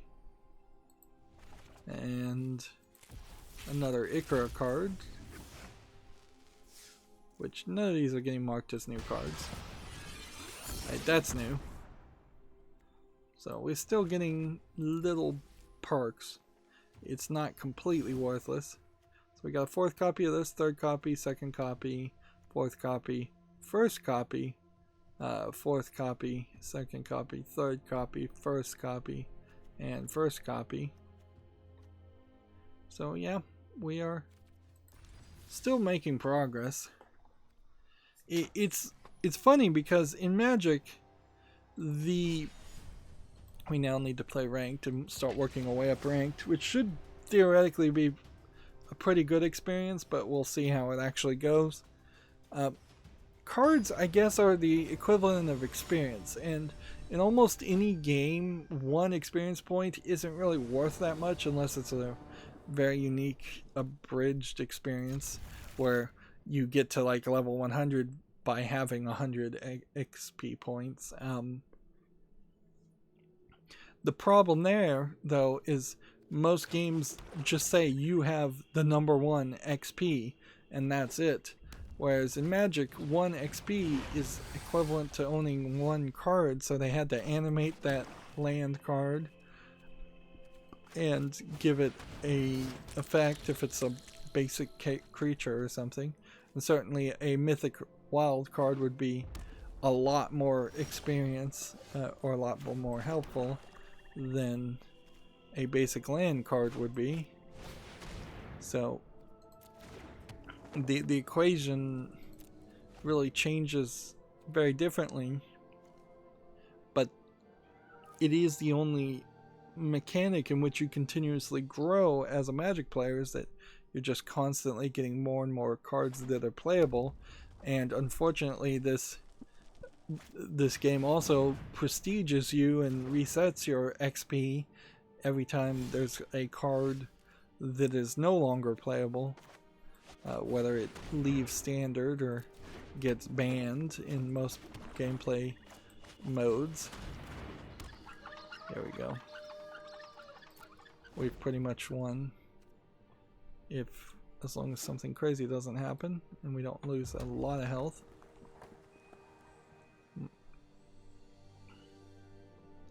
Next we have a game on Steam called Landlord Supper, which looks like an asset flip game.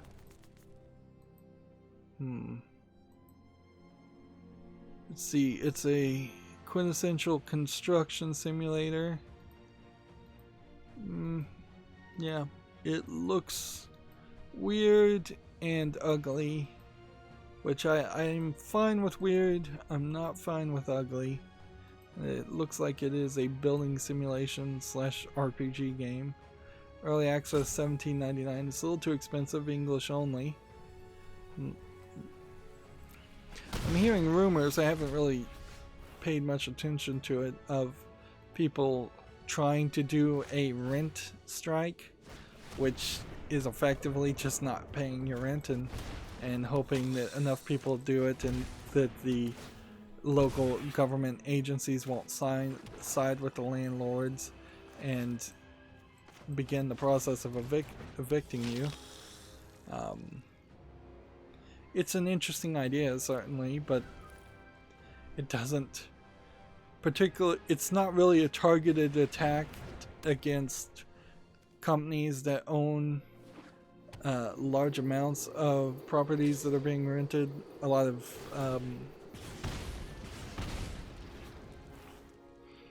of renters are just individuals trying to make enough to live by it. Although, in all fairness, a lot of people that rent don't treat their tenants very well, or they're charging the tenants the full amount of the monthly mortgage on the house. So then it really is screwing over the banks, as it potentially could screw over the banks as much as it could screw over the landlords, both equal in measure. But almost certainly I would guess that the banks aren't going to put up with that, and the banks will start foreclosing on landlords that can't afford that aren't paying the mortgage. And certainly a lot of businesses are attempting to renegotiate and lower the rent. This is kind of a core problem. Real estate is a major issue and part of the problem as far as the economic system in the United States, is that there's just a piece of land that is effectively worthless.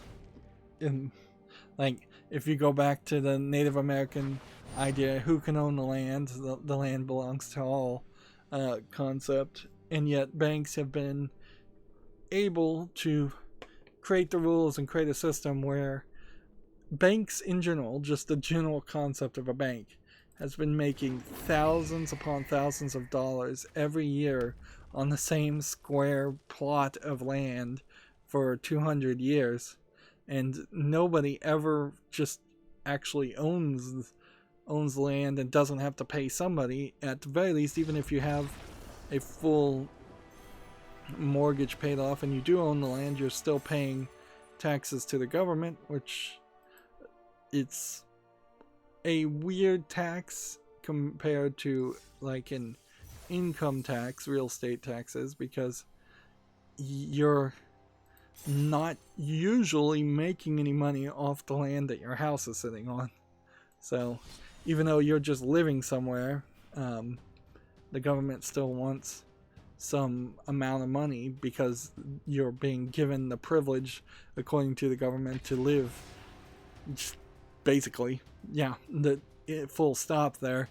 You have to pay the local city, state, and county a tax fee for the privilege of living under their jurisdiction, which some of that makes sense. It funds schools, it funds fire departments, but some of it kind of doesn't make sense. So yeah, real estate's a problem. It would be nice if houses slash land slash places to live, since that's something every human being needs, would just be part of a concept like universal basic income, and you would just rationed out an apartment or a house depending on how many people are in your family. And probably it would be a case of, if you're working some supplemental job, you could then take a house ration which gave you a basic apartment and then pay, say, $100 or $200 more a month on top of that house ration to live somewhere slightly more fancy.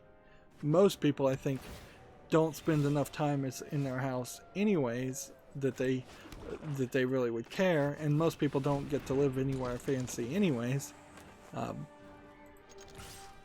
This would fix a lot of the real estate problems in like California in particular, and the homelessness problem for sure.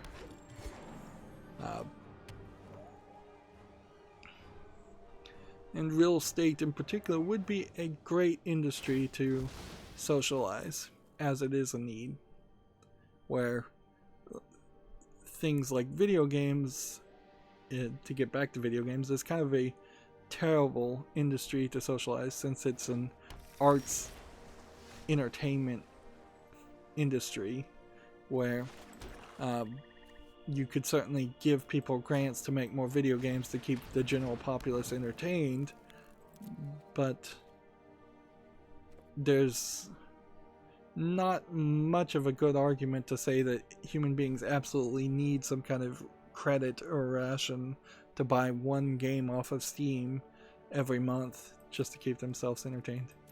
Other than the fact that you make the argument bored people tend to commit more crimes.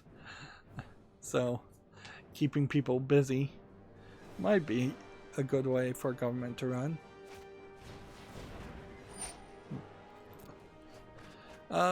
Back to video games though, we have Streets of Rage 4 from Sega being rated very positively. It's on the follow list. I think we could probably just jump it to the wish list as long as it has single player. Yeah.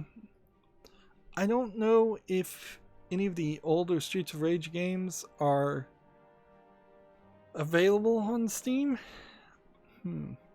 Doesn't really feel like there's a bundle here for previous Streets of Rage games. And Sega certainly has dropped the ball as far as making the Streets of Rage series a thing in general. And maybe they're starting to try and fix that. But yeah, when you think about how Streets of Rage 1 was probably early 90s, I wouldn't be surprised if it's exactly 1990 when that came out in arcades and was fairly popular, and then they really didn't do anything with it as a series. We should be up to Streets of Rage 10, 11, 12 in the same way that Killer Instinct is up to like Killer Instinct 12, on top of which Killer Instinct has several spin-off games, so they're probably closer to their 20th game in all practical applications.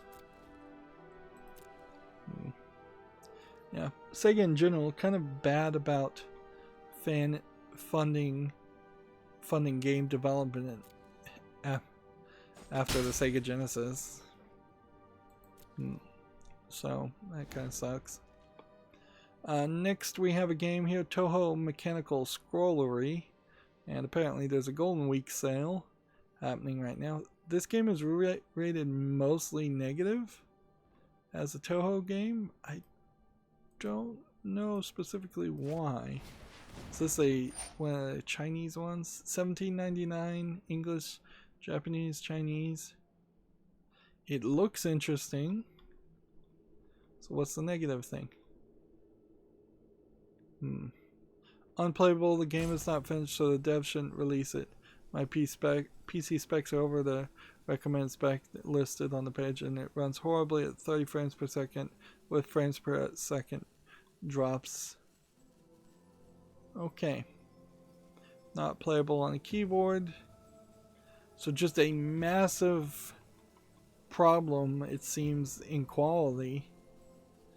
I'm gonna leave this on the fall list to see if maybe they put out a patch and fix it, but it does seem like the Toho games maybe aren't so popular because there's nobody really in charge that's doing a good job with the Toho series. Now if we were to look at this Golden Week sale, let's see what else is available. Monster Hunter World, that's a grindy game for $20. It'd probably be great to play right now. Resident Evil 2 is a good game. We need to pass.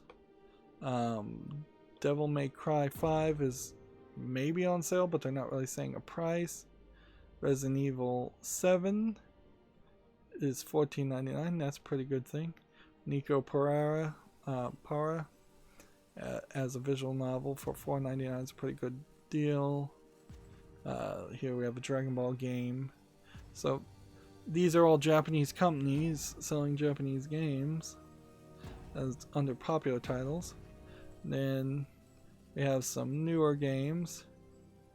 This looks like it's a visual novel. I can't tell what though. And then we have something called Billion Road, but these newer games not on sale really. And then coming soon games not on sale. Then here they've just broken down Japanese games, I guess, on my wish list. You know, Final Fantasy VII, the original game, for $6, which you kind of need to own that if you're ever gonna play. If I'm ever gonna play Final Fantasy VII Remake, which I probably won't. And then here, Code Vein is still $36. Then there's some recommended games that Return from Oberdin, not a Japanese game, getting promoted. Chrono Trigger for $7.50 is not a bad deal. And then just generic RPG games, most of which look like JRPGs. And generic fighting games, most of which look like Asian fighting games. And we need to come over here and play some more.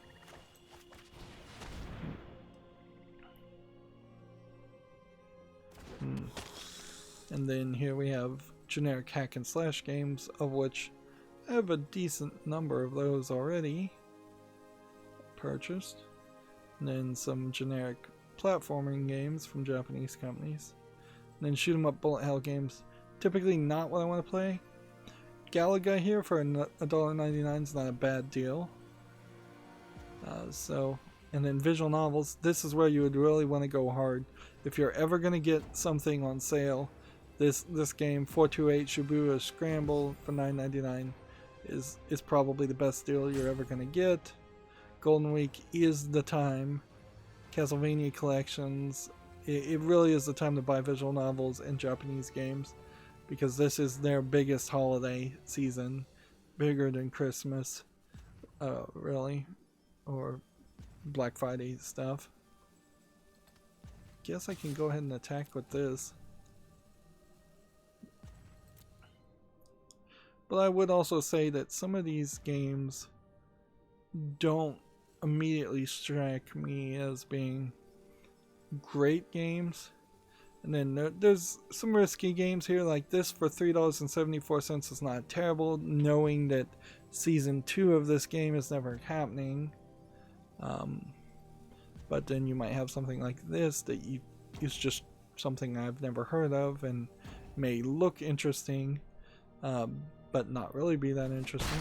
Here's a horror RPG maker game that got an anime made around it, thus making it slightly more of a reasonable game. And here's Corpse Party 1 and Corpse Party 2, and then Book of Shadows, Corpse Party, just a whole list of Corpse Party games, RPG horror games. And then there's some VR games, more than I probably have seen.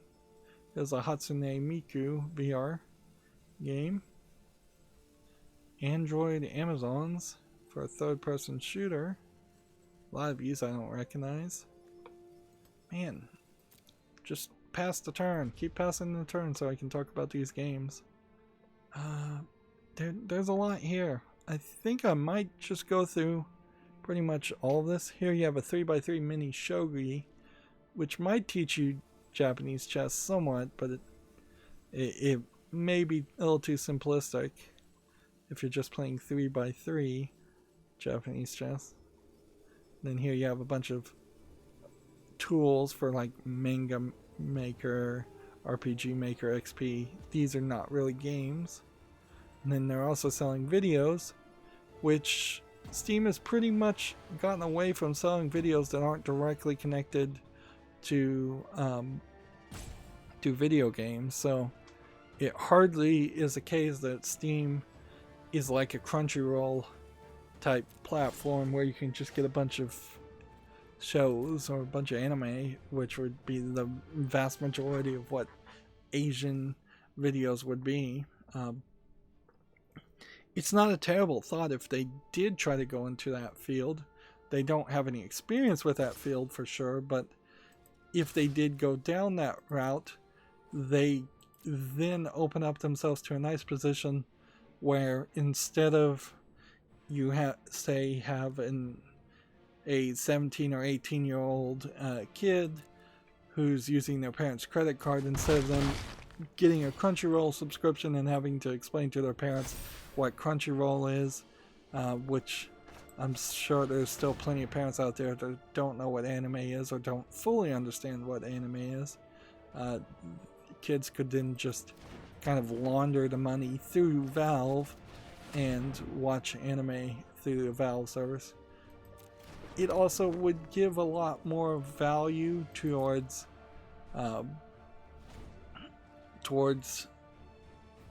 the mobile app on Steam.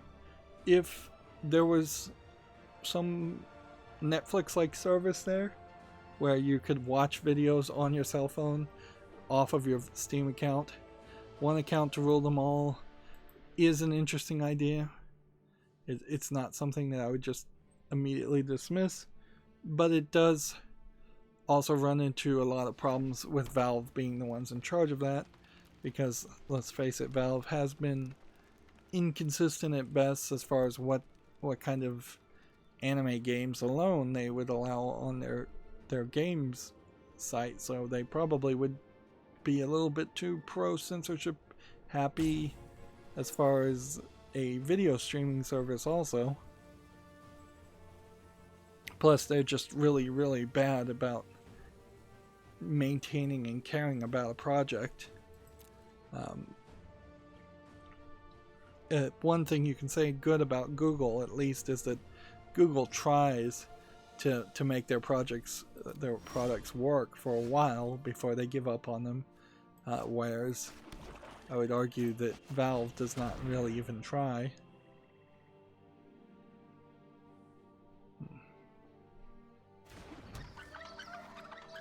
Okay, so I'm just gonna go ahead and attack with all.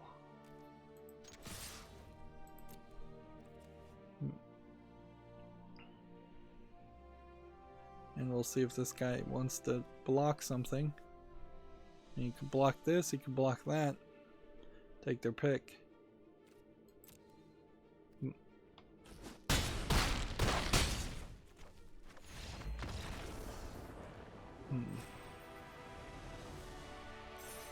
It's not going to be really surprising that we would get a win streak here, but we certainly aren't getting quick disconnects or victories like that, so there still are 6 victories that need to be done. Next we have a game on Steam called Make Your Kingdom Prologue, which, being labeled Prologue, I'm going to just start to look at all games like this to see if they are some kind of early access or demo for games before I do anything else, and then I'm just going to dismiss them immediately if they are a demo. And see, this says demo, so we will not do any more evaluation other than that. Demos, just by default, are going to be rejected, and that will save us some time. Game of Sutra has an article. Gilded raises $7 million to expand its community-focused game chat platform. I've never heard of Gilded before, but I guess there is maybe some room for what is this? Choose 2 target cards. Each of these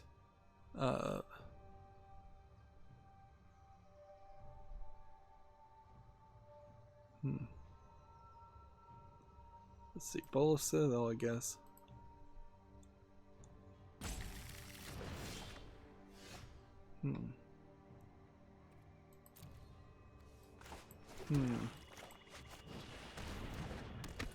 Get rid of Bowl of Citadel in my hand, or get it out of my deck since I need it. If he makes me discard my entire hand, that would suck, but if he makes me just discard 1 card, I still would have 1 Bowl of Citadel.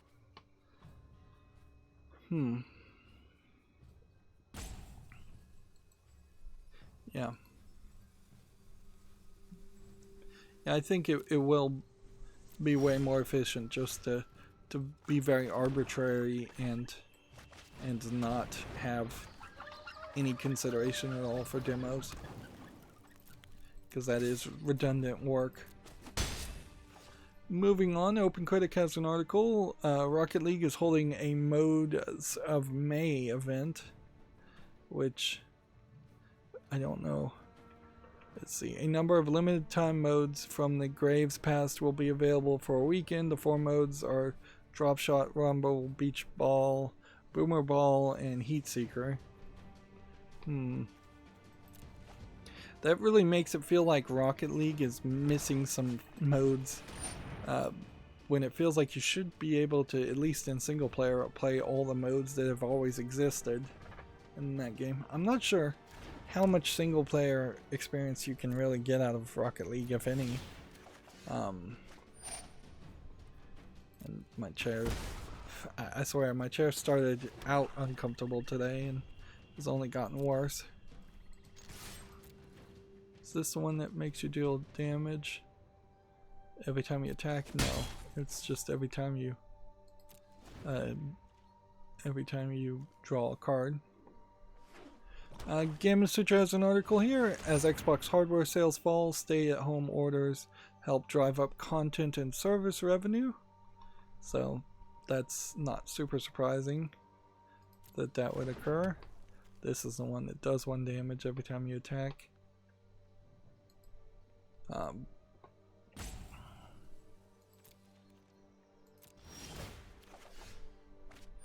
3 Bowl of Citadels.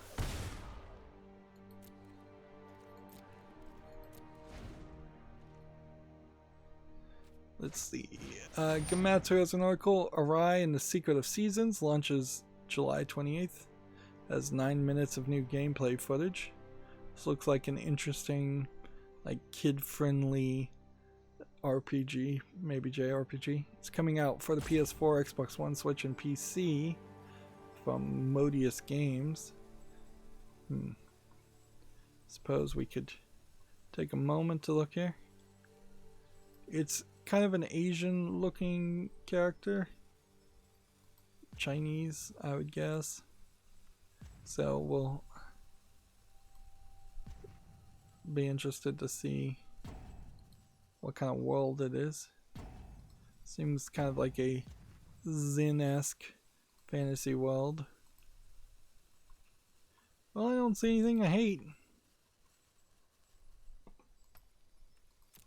So, yeah. I look forward to potentially putting on the fall list Arai and the Secret of Seasons. There is a slight danger in having a game focused around seasons, but Zelda games have been able to do that, so I imagine other games would be capable of doing that too. Let's see. Maybe I can win this still by just sacrificing this like that. and then putting this on the field like that.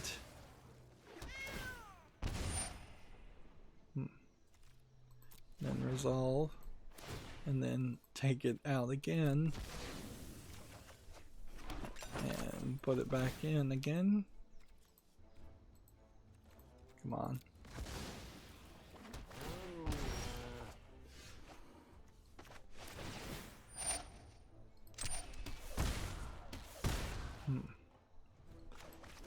Let's do this.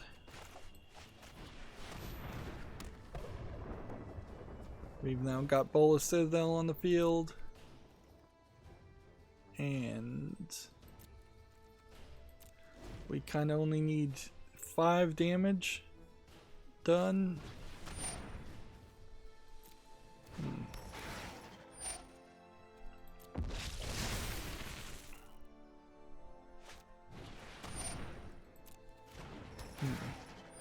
So he's playing his strategy. And then we'll just play our strategy.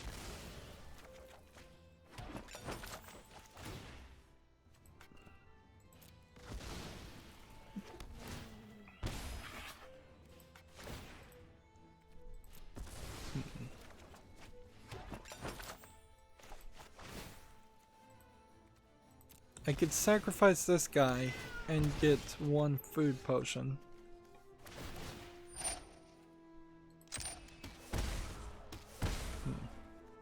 Now when I play this, it doesn't activate that. When I play that, it doesn't activate that. When I play that, it doesn't activate that. There we go.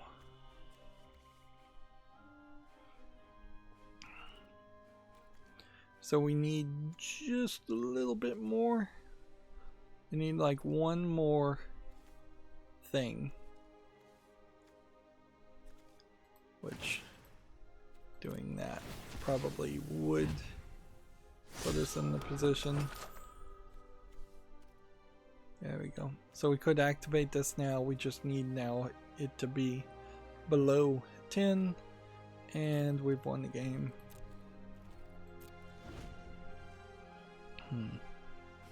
Next we have a game on Steam called Surviving Titan, which looks to me like it is a kind of pixel tile based survival game, kind of like Stardew Valley, with more of a survival and fantasy focus. Yeah, they're calling it an action adventure RPG. $4.24 discounted to English full audio. Visually, I don't think there's anything here that interests me. It feels like surviving Titan here means you're living on the planet of Titan more than, or the moon of Titan, more than you're fighting a Titan. So yeah, I don't think that's one of the kind of games I would want to play. That.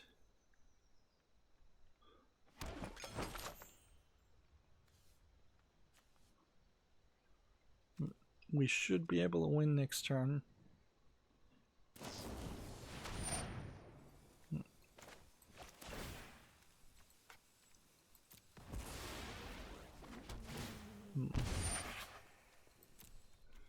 Like he's gonna kill that one guy. Alright, well that messed us up a little bit.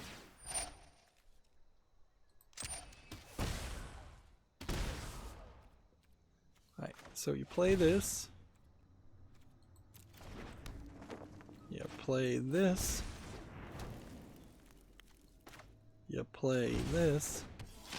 You hope at this point that he can't do 1 damage to you.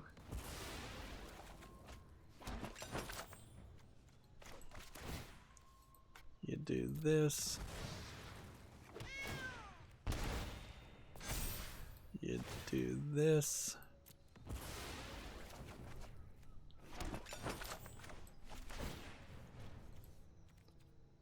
Like Like, unless he can find a way to stop me from having this many people on the field, we should win here. But I am definitely working hard for my victory here also. There we go. 1, 2, 3, 4, 5, 6, 7, 8, 9, 10. Let's not get rid of that one then.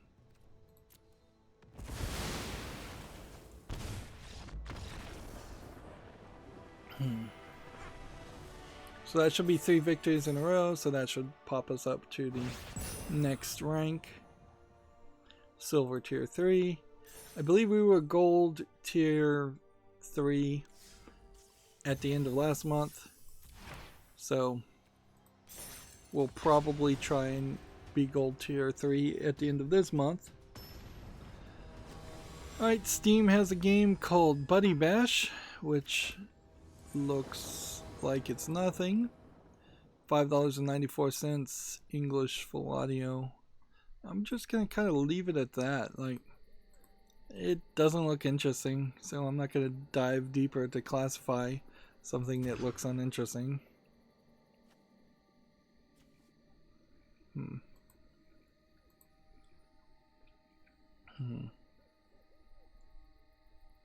Next we have a game called Lumberjack's Dynasty, which is tagged as an RPG game, but it looks like it's kind of a simulation slash asset flip game, where you're playing as a lumberjack, like in kind of modern times, trying to log. Build up a business.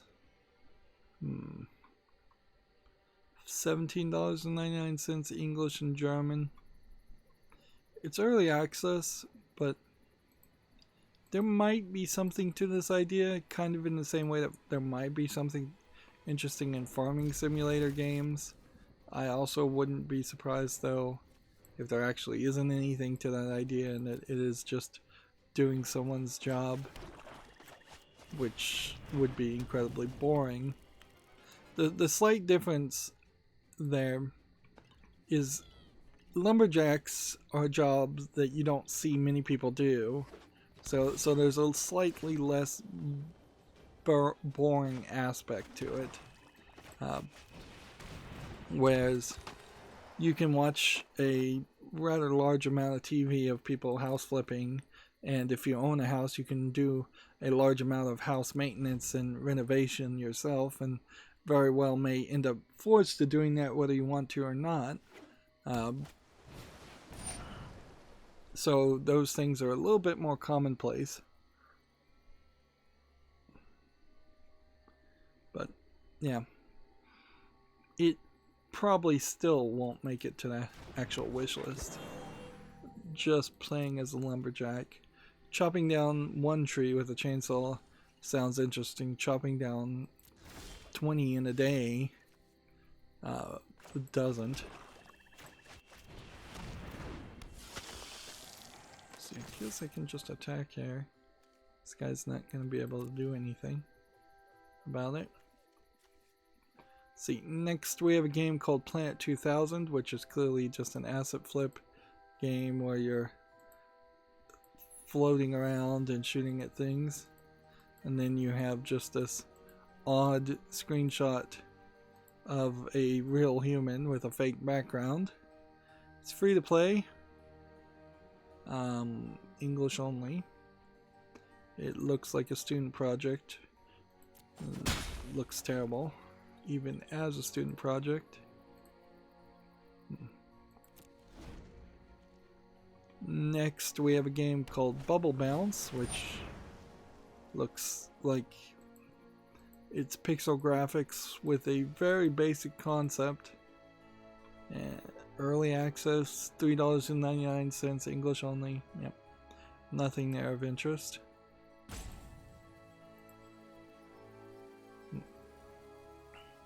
Next we have a game called Light Ball, and by the name alone we know it's going to be a low effort garbage game.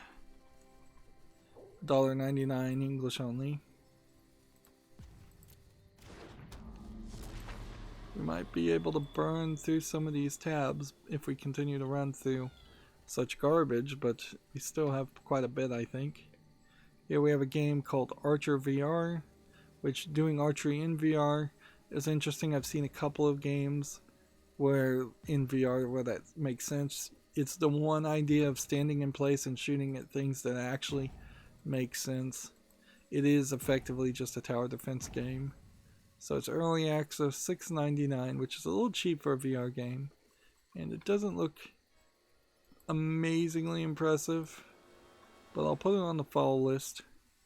And what will happen almost certainly is we'll see 2 archery VR games, and we'll end up removing one of them, whichever is the better one. Man, just pass. Quit bringing up timers that tell me I should pass, just pass.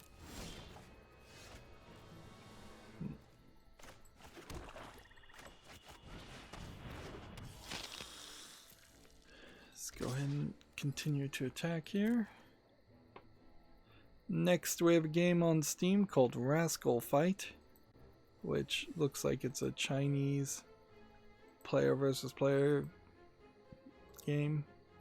Seems kind of like it is just a Mario Party minigame type game, type experience, player versus player on a platform fighting. Single player only with online PvP, English, Chinese, and Japanese. Yep. The graphics here don't look terrible, but the game itself is just kind of nothing.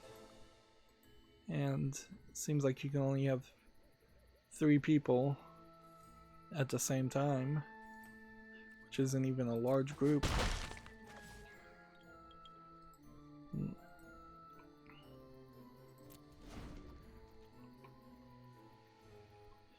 Next we have a game on Steam here called Code Romantic, which is tagged as education and a simulation. It's a computer science puzzle game wrapped in a science fiction love story. I would say this almost certainly is a visual novel from the looks of it, but then it seems like it has some programming minigame in it, so interesting.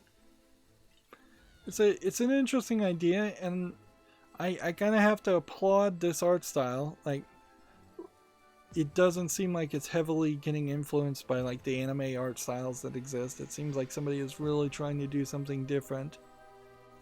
It's $9.99. It's English full audio. Hopefully that means it really is voiced. I'm gonna put this on the follow list and see if people like it. I am a bit of a sucker for coding and programming games since I was classically trained in programming.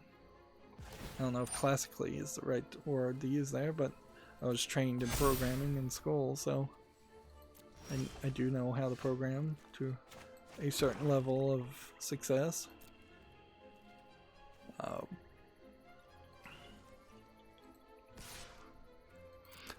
On the other hand, I would not blame anybody for kind of hating this art style too, because it certainly doesn't look amazingly polished, but it still looks better than half of the things that show up on like Cartoon Network and Disney channels these days. A lot of those things are really terrible, and a lot of the Netflix Western cartoons also look pretty bad.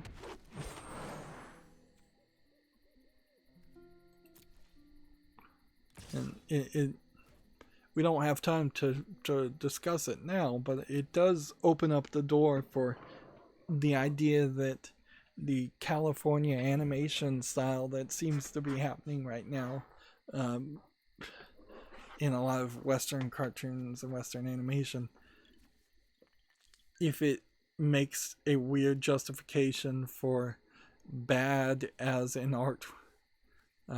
artistic statement. Like, certainly there have been plenty of critics in the past who have said certain new art styles are just bad art styles, and I'm effectively doing the exact same. But can you take something that is very, very subjectively, but very easy to argue as being badly animated, and somehow make that a fashion trend, a fad, and then all of a sudden people would want bad art style? A lot of the LSD art of the 70s, for instance, is pretty bad art, but it was popular at the time and it was a style. So I don't know if I can overly criticize it, because people accepted it, people enjoyed it to a certain level. I think I probably lost here. I think I'm just outnumbered. But there is a way to win still if they don't attack much, and I can use Bola Citadel to get a Vindictive Vampire on the field. The elements. Next we have a game on Steam called Abyss Crew, which seems to be a simulation of just looking at some radar, sonar monitors, and that seems to be the entirety of the game. Early access for $23.99, single player with online and LAN, player versus player, English full audio. There's nothing visually here that sells this game at such an incredibly high price. So that is definitely not making it to the follow list. Next we have a game called Super Lobster Run, which seems like it's a lobster running, which an infinite runner game, probably an asset flip game. Don't really see anything here of any interest. So $8.39 discounted, English only. Yeah, really don't see anything there that makes that deserve to be on the follow list.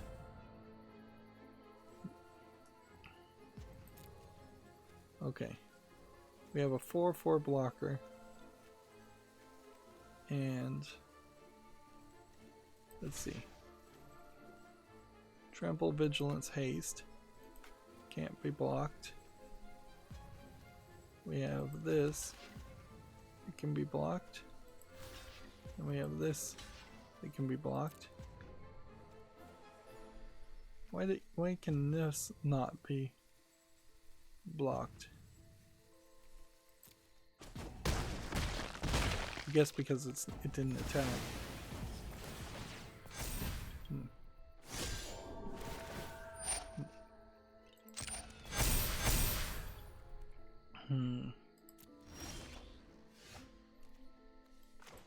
Okay, Bola Citadel, here's your time to shine.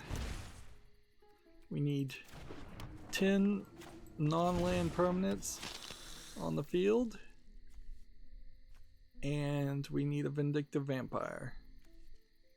We didn't get it. Do we want to attack? Or do we want to defend?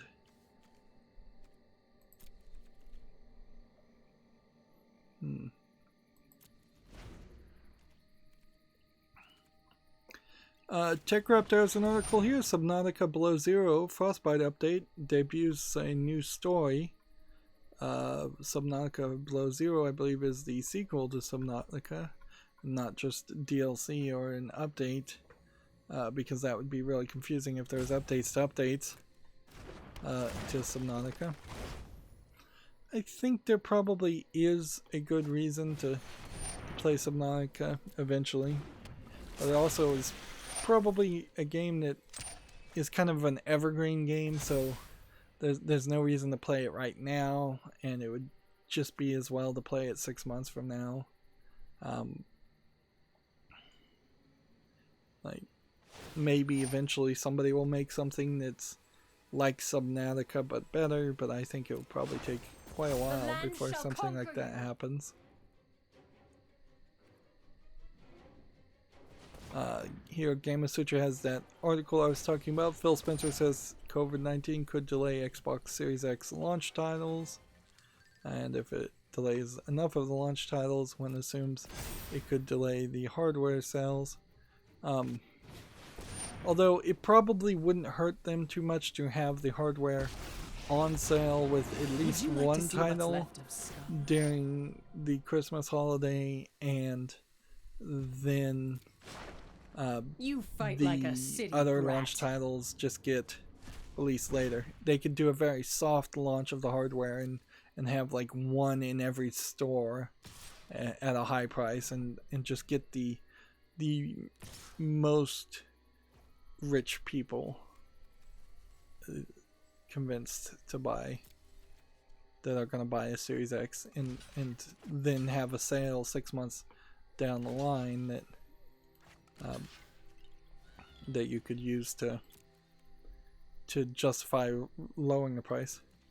Like they could release the Series X for like $600, $650, have very few in every store, and only the richest of the rich people buy it, because there would be potentially only a few games that are exclusive to the Series X, if any games are exclusive to the Series X. I'm not sure that there actually are any games that are exclusive.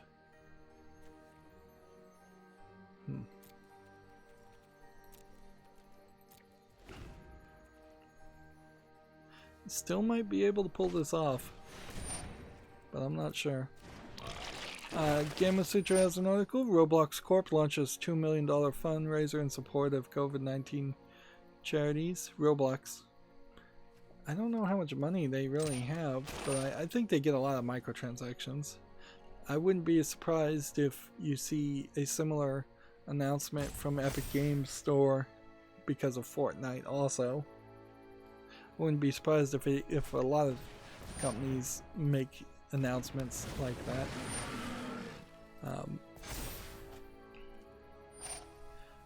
Gamatsu has an article. The retro co-op arcade shooter Huntdown launches May 12th for the PS4, Xbox One, Switch, and PC. Okay, it looks like a retro arcade shooter, and I guess it has co-op gameplay in it.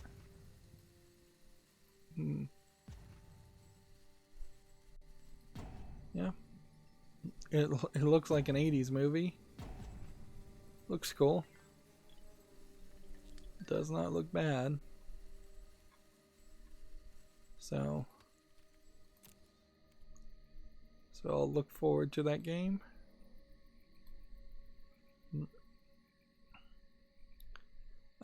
Gamma Sutra has an article. Sony says The Last of Us Part 2 leak didn't leak from employees. I've heard that the employees are very unhappy with the way the story, and more importantly the development and the treatment of the people working on Last of Us 2 went. So it did seem fairly obvious that it probably was an employee.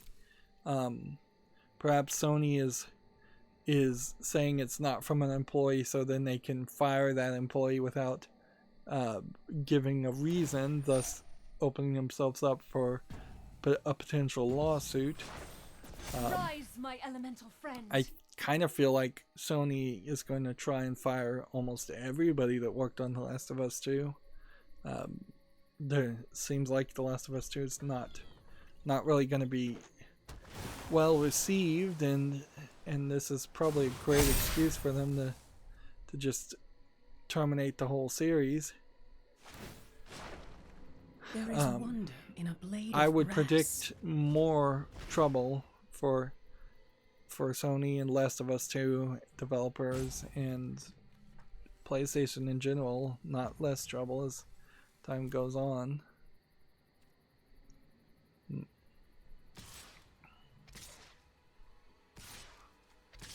That was 6-6. We have an 8-8. Let's just see what we can do. Nothing. Let's just auto pass. Just let him win. TechRaptor has an article, record your screams for a chance to be featured in Stronghold Warriors, which effectively is just being a voice actor for free, and screaming on top of that, which would be hazard pay. That is what the striking voice actors were specifically wanted, was hazard pay for working 8-hour shifts doing nothing but screaming and wearing out their voices. So I don't think that's a really good offer, and it's certainly no way to break into voice acting. So YouTube advertisers tweeted out a link to this, which I feel like is slightly inappropriate, because it is basically telling advertisers on YouTube that, yeah, we know that the vast majority of people who watch YouTube are under the COPA 13 years of age and are kids, and we are specifically trying to break the law and advertise to kids.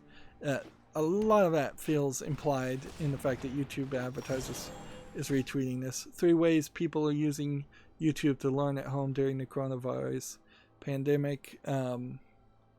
And it's just like education at home. And yeah, while that can be a good service, YouTube is actually a pretty bad service for educators, because of the way they implement their COPA rules and limitations. It is easier and better to use things like Twitter or Facebook instead, because you don't immediately get all the comments disabled as soon as you say, yes, this is for kids. You don't get buried under thousands and thousands of inappropriately labeled videos labeled as education. You're not in the same playfield where a kid could go from watching your education service to watching something incredibly inappropriate. Yeah, the YouTube Kids idea has not had enough invested in it at all, and remote learning as an idea kind of needs to be its own, like, elite VIP only platform.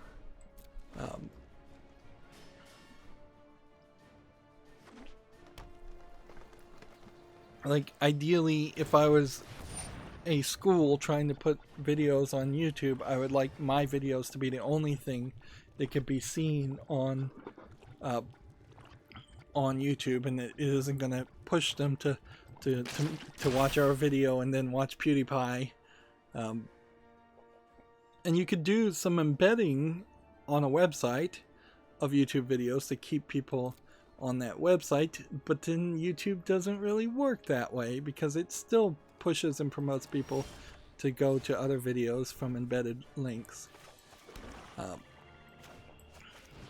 On top of that, YouTube's main concept is to put as many advertisements in front of people. So if you're doing education, there's no monetization or advertisements on those videos, which means that those videos aren't going to get promoted to the people that should see them. Also, if you're an education organization, you probably would get into some legal trouble if you're getting ad revenue on your videos on YouTube. But on the other hand, if you try to just host your own videos from your own internal web servers, you're probably going to have trouble with that also.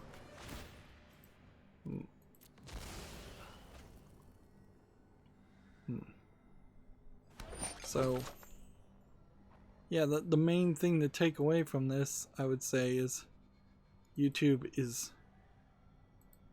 has really dropped the ball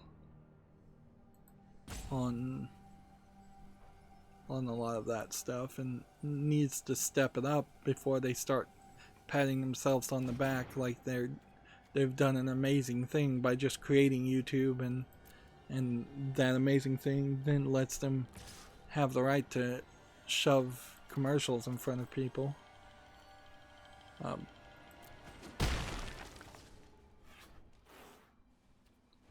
Let's see. Can we do anything with that? Nope.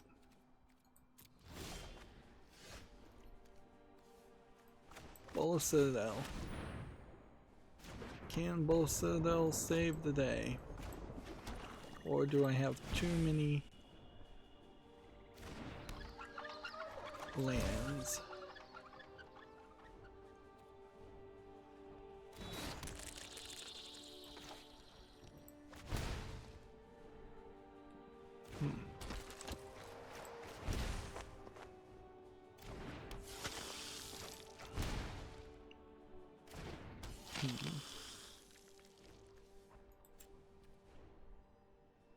Alright. If we submit that,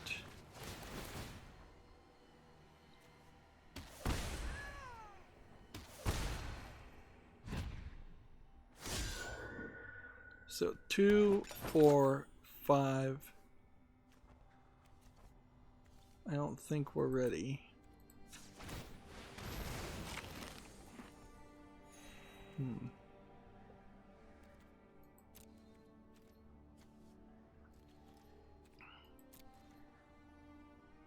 So I think we can win maybe next turn. TechRaptor has an article. Xbox is facing a lawsuit over controller drift. So, no big super surprise there. Although it was Nintendo that was getting sued for controller drift before. And I don't recall there being too much of a controller drift issue on regular Xbox controllers. Apparently these are Xbox Elite controllers that are selling for $180 and having controller drift in them, so that's reasonable to sue because of that. That is unacceptable, and hopefully Microsoft would have treated them better. Here's the exact tweet, by the way, from YouTube advertisers. As demand for educational content increases, the popularity of homeschool videos continues to rise. Discover more fresh insights on how people are learning with YouTube. 120% global increase in average daily views of homeschool videos. Homeschool videos, which general as a category, I'd say at least half of homeschool videos are probably unscientific, poorly educational, and not the right thing. Very not standardized for sure. But how does that message relate to people who want to advertise on YouTube? At all. It shouldn't relate at all, because none of those videos should be allowed to be monetized. Not a single one. Next, we have a game on Steam called Change, a homeless survival experience. I guess you're asking for change, and it's like an RPG game.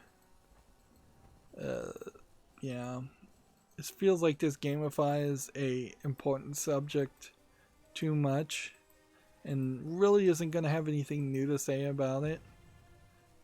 It's being rated as very positively. Is that because it's just selling a nice message? It's $13.49. I'll put it on a fall list and think about it, but I feel like it would be just a depressing, kind of preachy game. I wouldn't be surprised if I just would never feel like I was in the mood to play something like that. Sometimes these message stories are better told as videos or stories, or instead of interactive forms.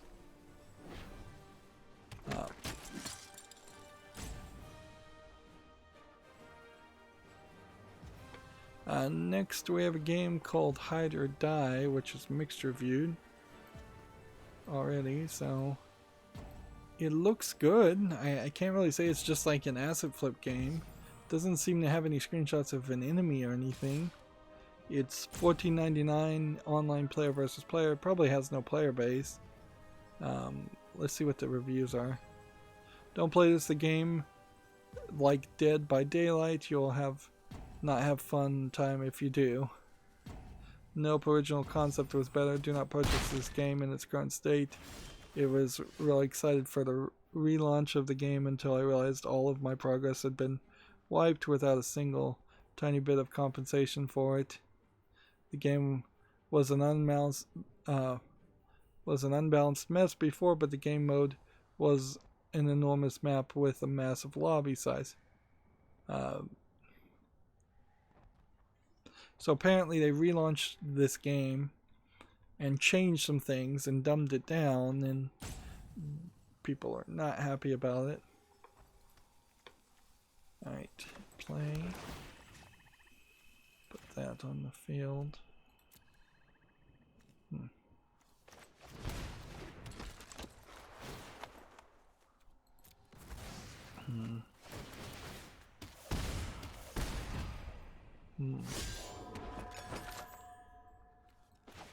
Play this. Black. Go ahead and eat one of these. Play this.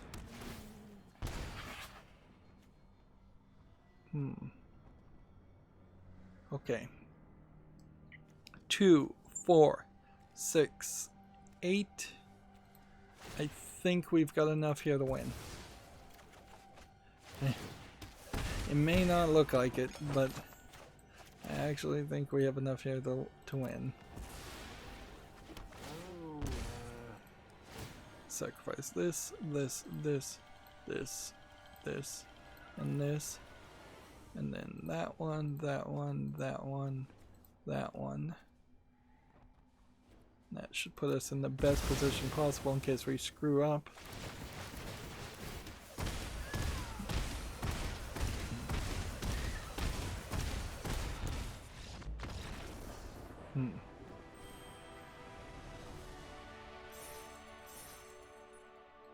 Silver tier 3. Still making progress. Slowly getting victories. Slowly making progress.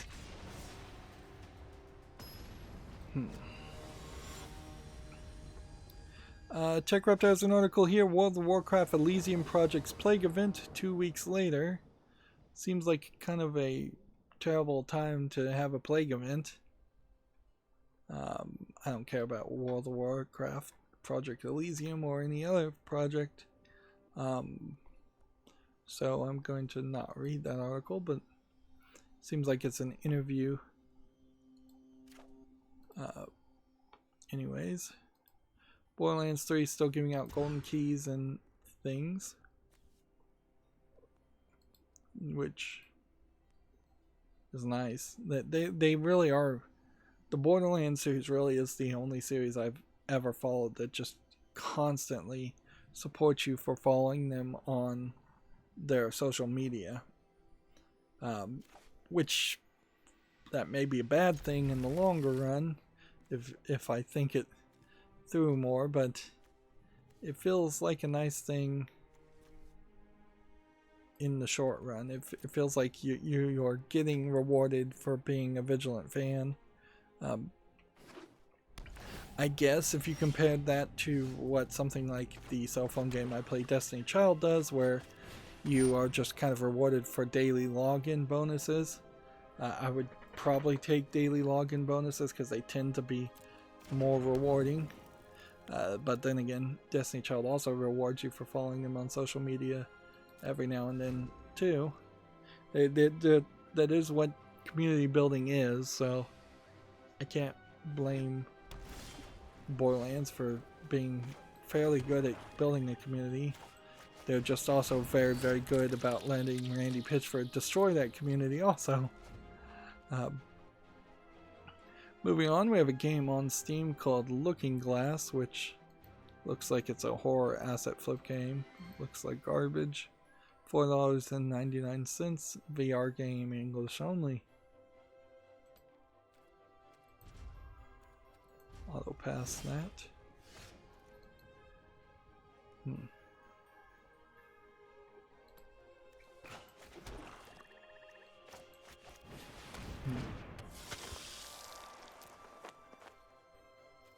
on, all attack. and then auto pass to the rest of that. Next we have the Wonderful 101 remastered on Steam. I figured this game was already out on Steam, but apparently not. Maybe the original version, just the Wonderful 101. Never played this game, but it does definitely have a niche following, so it definitely deserves to be on the follow list. As like Beautiful Joe fans, I think, really liked this game. English full audio and a bunch of other languages. Is it going to have Japanese full audio? Yes, it does. And this is from Platinum Games. So the concept is you have like 101 assistant characters in this large group of people that are fighting against giant bosses.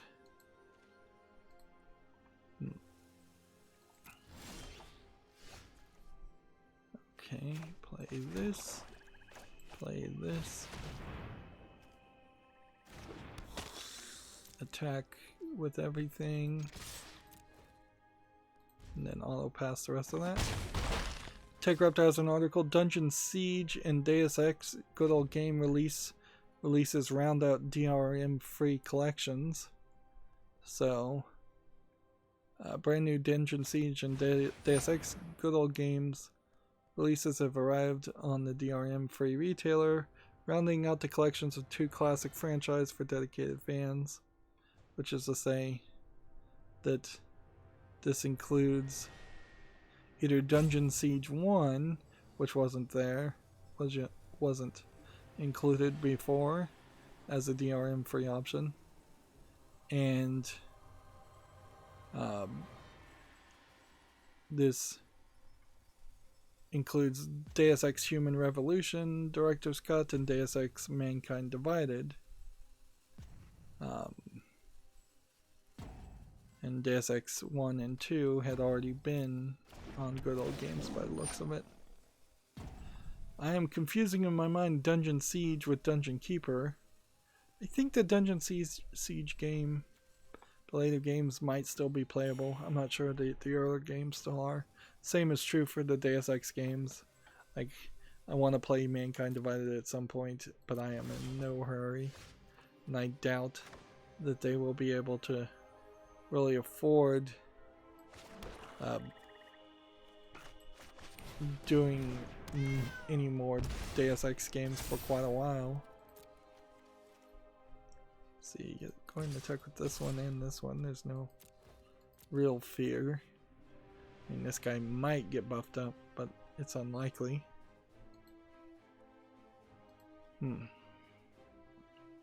TechRaptor has an article, Pathfinder Wrath of the Righteous alpha test starts today. Okay, I've heard of the Pathfinder series of games. I haven't put much attention into it though. Need to auto pass.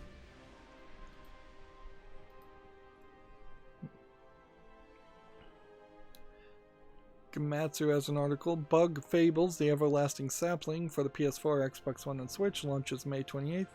A paper-style adventure RPG for consoles. So maybe like Paper Mario with characters that aren't as recognizable as the Mario characters, so that comedy and that writing would have to be really, really good. I don't know if I want to play a game where I'm fighting and playing as a bunch of bugs. This doesn't look terrible. And it does kind of have that Paper Mario feel. It's not like Nintendo is going to make another Paper Mario RPG game. Not anytime soon. Although there have been some small rumors of making something like that. I don't know how much faith to put into them. As far as that, they can't even really bother to get a good Metroid Prime game or Metroid game in general to come out.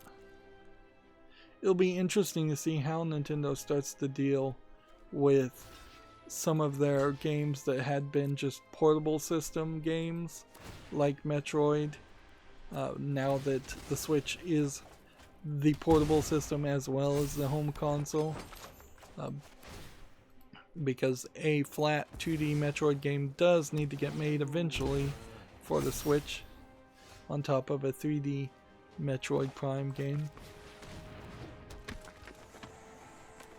See, neither one of these I think have reach. So I can just attack here and be fine.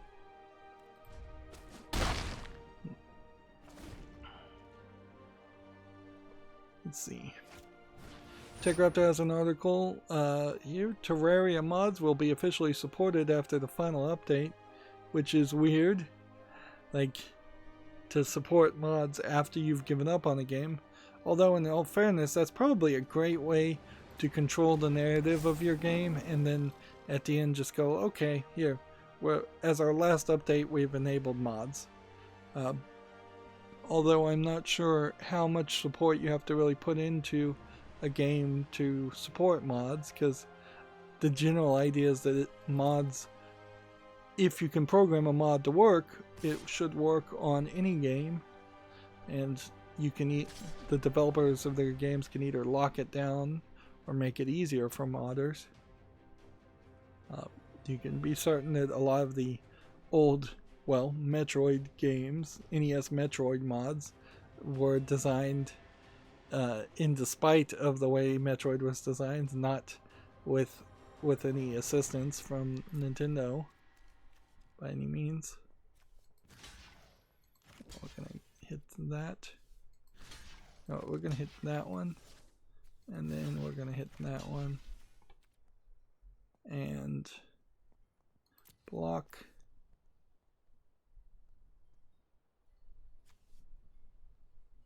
And sacrifice.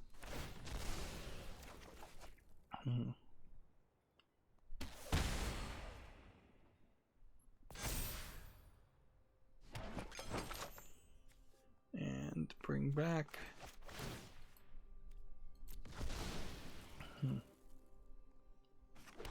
See, next we have a game on Steam here called Roller Riot, which looks like it's a beat 'em up game with a girl who's like on rollerblades, although it doesn't even seem like she's really on rollerblades. Now, from all those logos, I can immediately tell that this is a student project of some sort.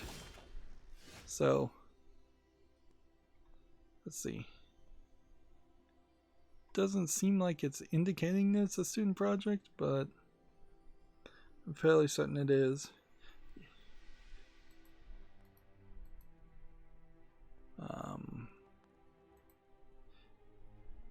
Yeah, you don't have that many school logos without it being a student project.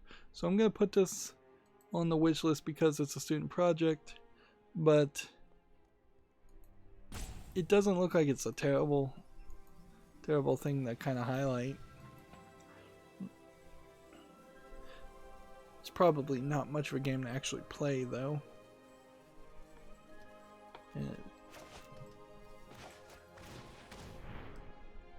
It's probably interesting for about 30 minutes, and then you'd get bored with it. Let's see. Well, I should be able to win here.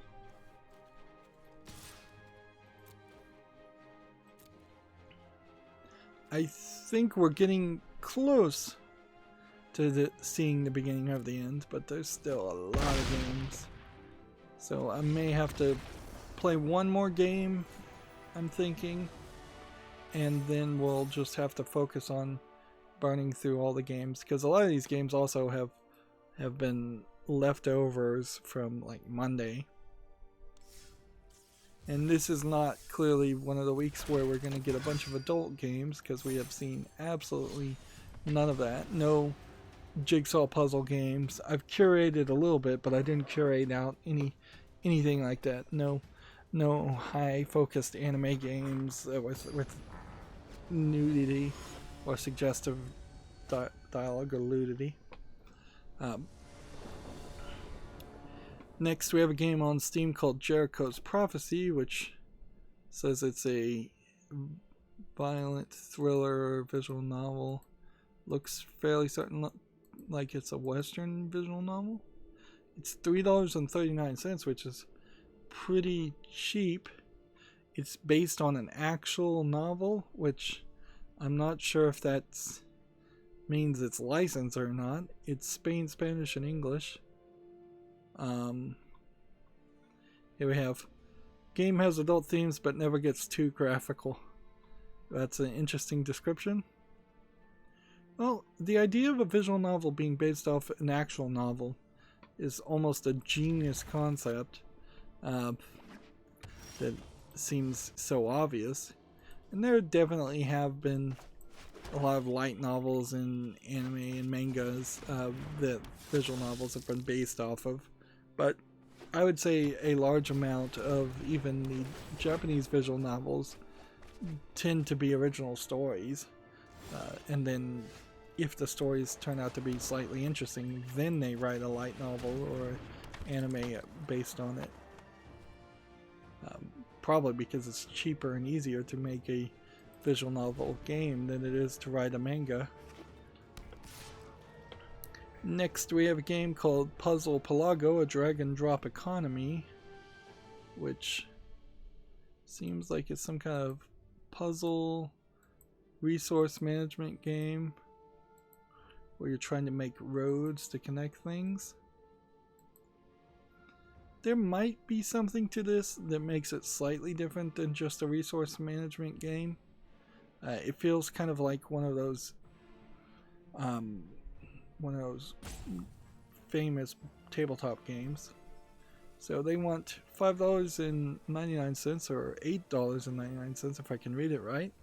And it's English and German. I'm going to put this on the following list and see if people see anything interesting there. We're going to do no blocks. That guy. Do this. Do this.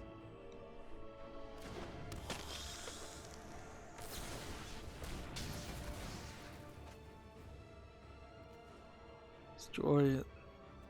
Search a basic land. I will definitely take a basic land. And yeah, we'll just tit for tat. Gamatsu has an article. Luigi's Mansion 3 DLC Multiplayer Pack Part 2 is now available. So more little multiplayer games for Luigi Mansion. I don't think you can play with more than 2 players though in the main game. And I'm uncertain how many games for the Switch in particular have more than 2-player support. Like, in all fairness, I would say it seems like the majority of Switch games try, if it makes any sense, to have 2-player support. That's the whole idea of the Joy-Cons being able to be split up and handed to a second player. But I don't see a lot of them that have 3-player, 4-player, or higher support. Or if they do have some level of support to that amount, it's not particularly high quality support. It's some mini game or side game. Right. Let's do this.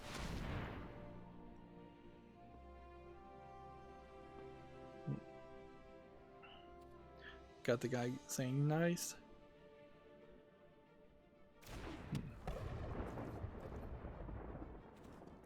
Alright, attack with this. We'll see if he wants to block or not.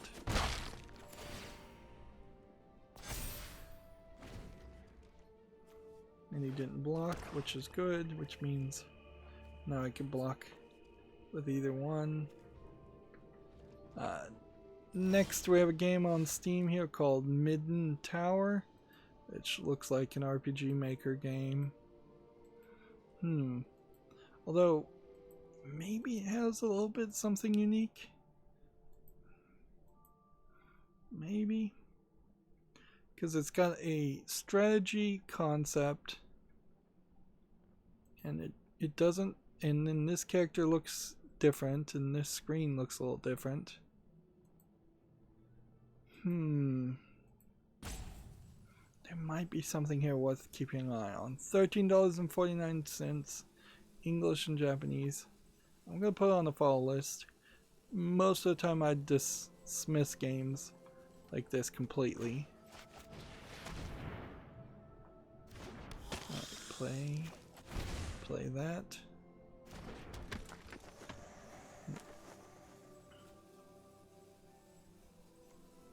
Let's see. I'm gonna play this and bring back the other one. I'll play that.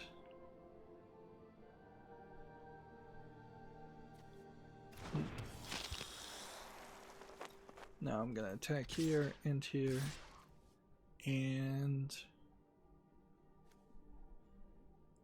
here. I think all of those work fairly well.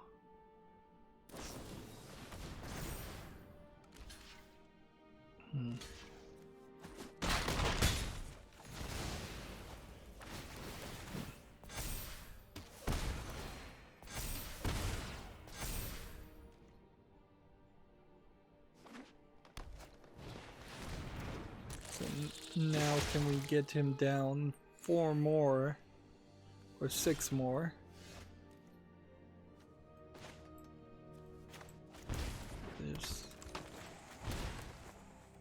This.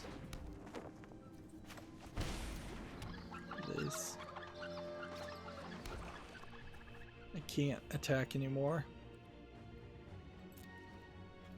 Attack here, here, and here.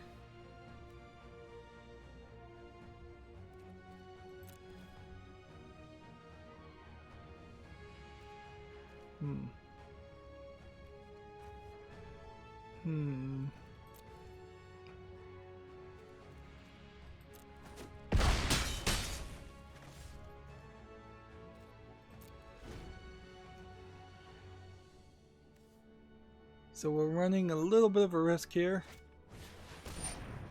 What we want to do is tap this guy. That way he can attack. So even if this one did get all the way through, we could still not die from it. Look at that. We're now up at silver tier rank 2. Although, in all fairness, it kind of sucks that we're still just playing Out for Blood. Like, it kind of sucks that we haven't found a new deck to have fun with. Like, in the 3 or 4 months that I've been playing Magic, it'd be nice to have something better, something more optimized. It'd be nice to have a couple of extra hours to really spend just doing a deck rebuild and think about it, instead of constantly being under this crushing pressure to get 15 victories every single day. Like, if I was going to come in and play Magic on Saturday and not stream it, just play it offline, I still really wouldn't have any point at which I would have extra time to do a deck rebuild. I would have to eat into the gameplay time to try and accomplish that.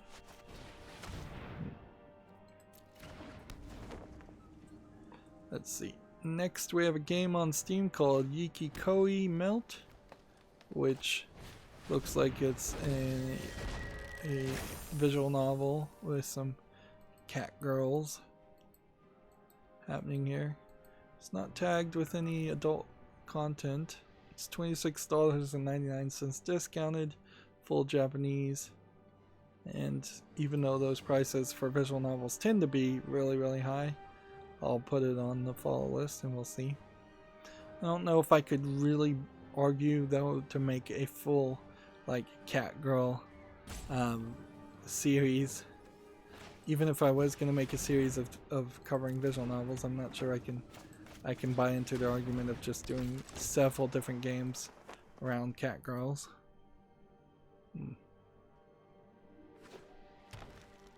Right, this next one is tagged sexual content, so we'll Have to see how this goes in the screenshots to make sure everything is YouTube family friendly.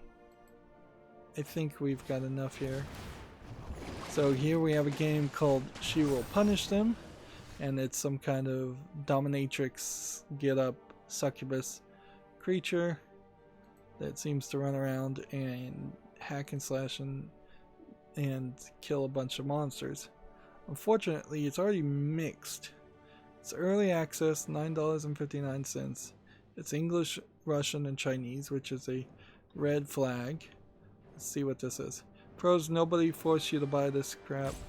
Must admit the graphics are not too bad. The advertising is very tricky and liar and makes leverage with nudity feature, which will recall people's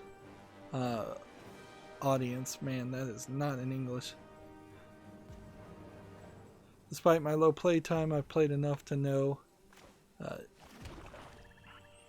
that this game isn't ready for even early access.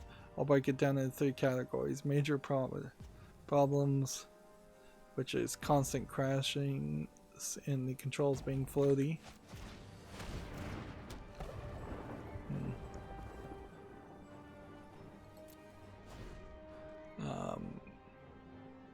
And then I can't read any further. There's another review. This is bad. No nudity, no sexual content. Bare bones game.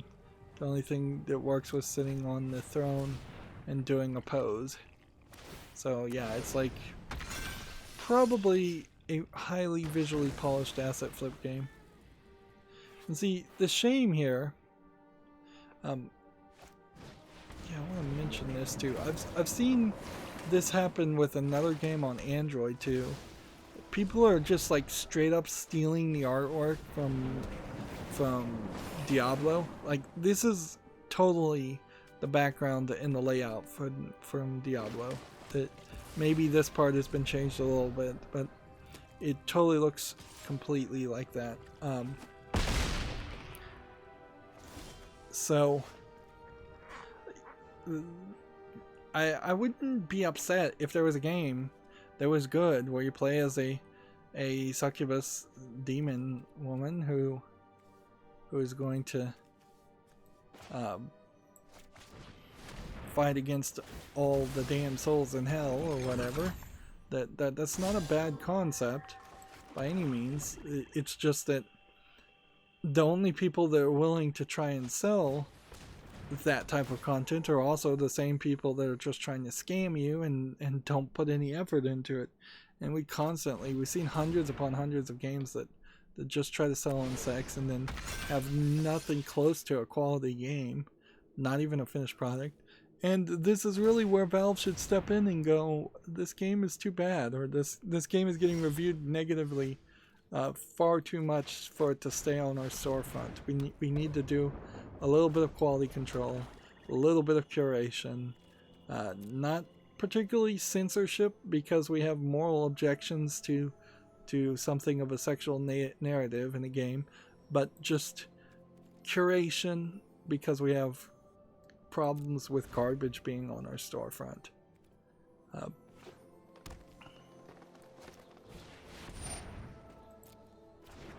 Moving on, we have a game on Steam called Majestic 12, which also doesn't look particularly visually appealing.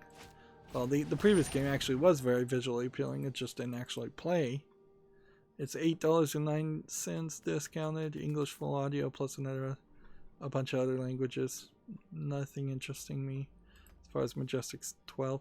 I can now see the beginning of the end, so we are approaching the end. This probably should be close to our last game.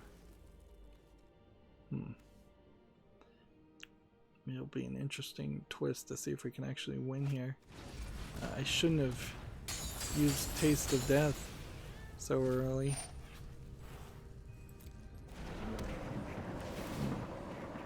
Because now would be a perfect time to cast Taste of Death and kill all 3 of his very heavy hitter characters.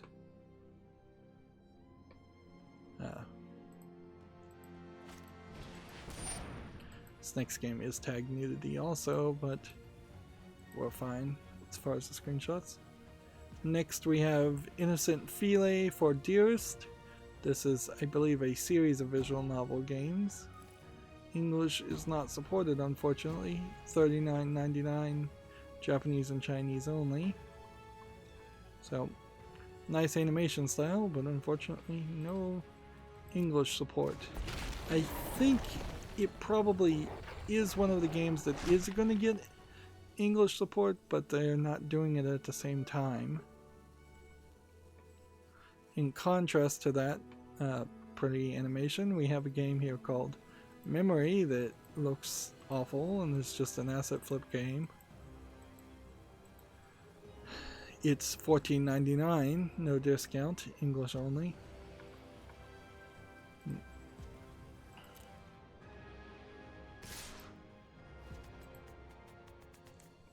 Let's see, 4, 6. We'll see if we can. 15. Nope, he had enough to win.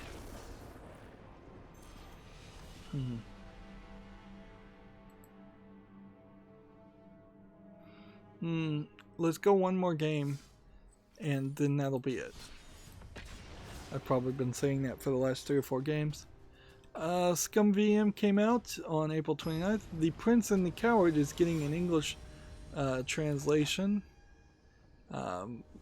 So a point-and-click adventure-like game. I can't even really call them for sure point-and-click adventure games, but getting an English translation, allowing yet another audience to play an old game. Hey, and I got a new card too. Bankrupt in Blood. See, if I get one more victory, that's all I really need for the mastery. The 5 levels above that is unnecessary extra rewards. They do give you cards and things, but no XP in the mastery set, and that's what you're really trying to get.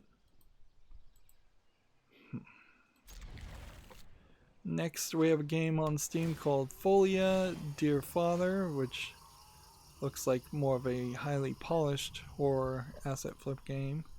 These horror games are getting very, very visually polished. This actually looks like a game, so why is it mixed in its reviews? $17.99 discounted, English full audio, Italian full audio. What's the review say?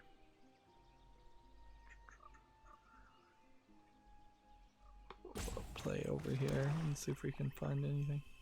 Character reacts late to the commands, and it seems like the game is already glitched on me by not progressing forward after doing the tasks. So it seems like the game plays terribly. After falling through the map 3 times, I think I'm going to put a stop playing until this game gets a needed update. Don't even bother with this one. The game developers are absolutely incompetent. Had years to perfect this game, but they couldn't even make sure to get the controls on the gamepad to work properly. Yep. So it seems like this is a game that just has incompetent programmers. Unfortunately, that seems to be a problem that is not really getting addressed in the video game world, is it? Somebody may have a good idea, they may have a pretty looking game, and the actual gameplay programming and mechanics are just not salvageable, or there's no publisher out there willing to put more money into the development of a game. Probably some of that boils down to the idea that the company that the original developer may not be willing to give up the reins of control of their games to another company, a third-party company that would come in and fix their problems. And the developer company may think that they can just continuously throw more time or throw more money on the project, and then they can actually get it working. I totally understand that. As somebody who's programmed before, there have been times where I have tried to do a project and thought to myself, yeah, if I had more time I could make this better, but I eventually had to learn that sometimes you do need to just let your babies go and let somebody else work on the project and program it and add a new insight or add a different skill set to the development. And some people are not willing to do that. They want to take all the credit or all the blame, regardless of whether they might be ruining the project in the long run.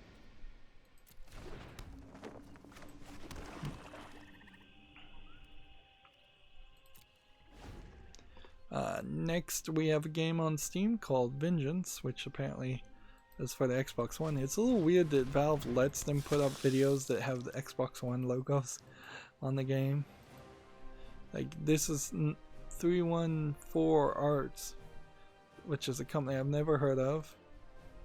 And it really kind of just looks like a first-person shooter survival game that's probably an asset flip game. It's $5.99, which is too cheap. English full audio. Like, it's rated mostly positive. An old modern school shooter with a focus on the player. Yeah. This seems like it is trying to pull some shenanigans with the description, with the logos, with everything. So I'm not willing to put Vengeance on the fall list because it's suspect, to say the least. Alright, well, kill that.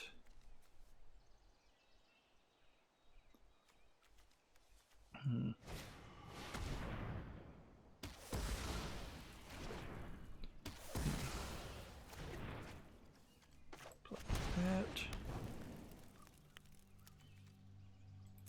Next intern. Business Insider had this article that Susan Wojcicki retweeted. The 33 insiders who wield the most power on YouTube. As a YouTube content creator, you'd think I'd recognize these people.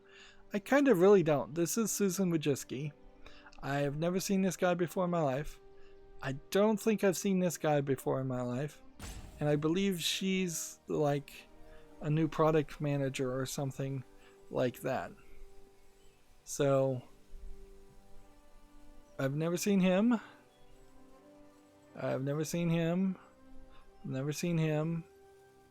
Like, it's not like these people should be front and center as far as people who should be working at YouTube.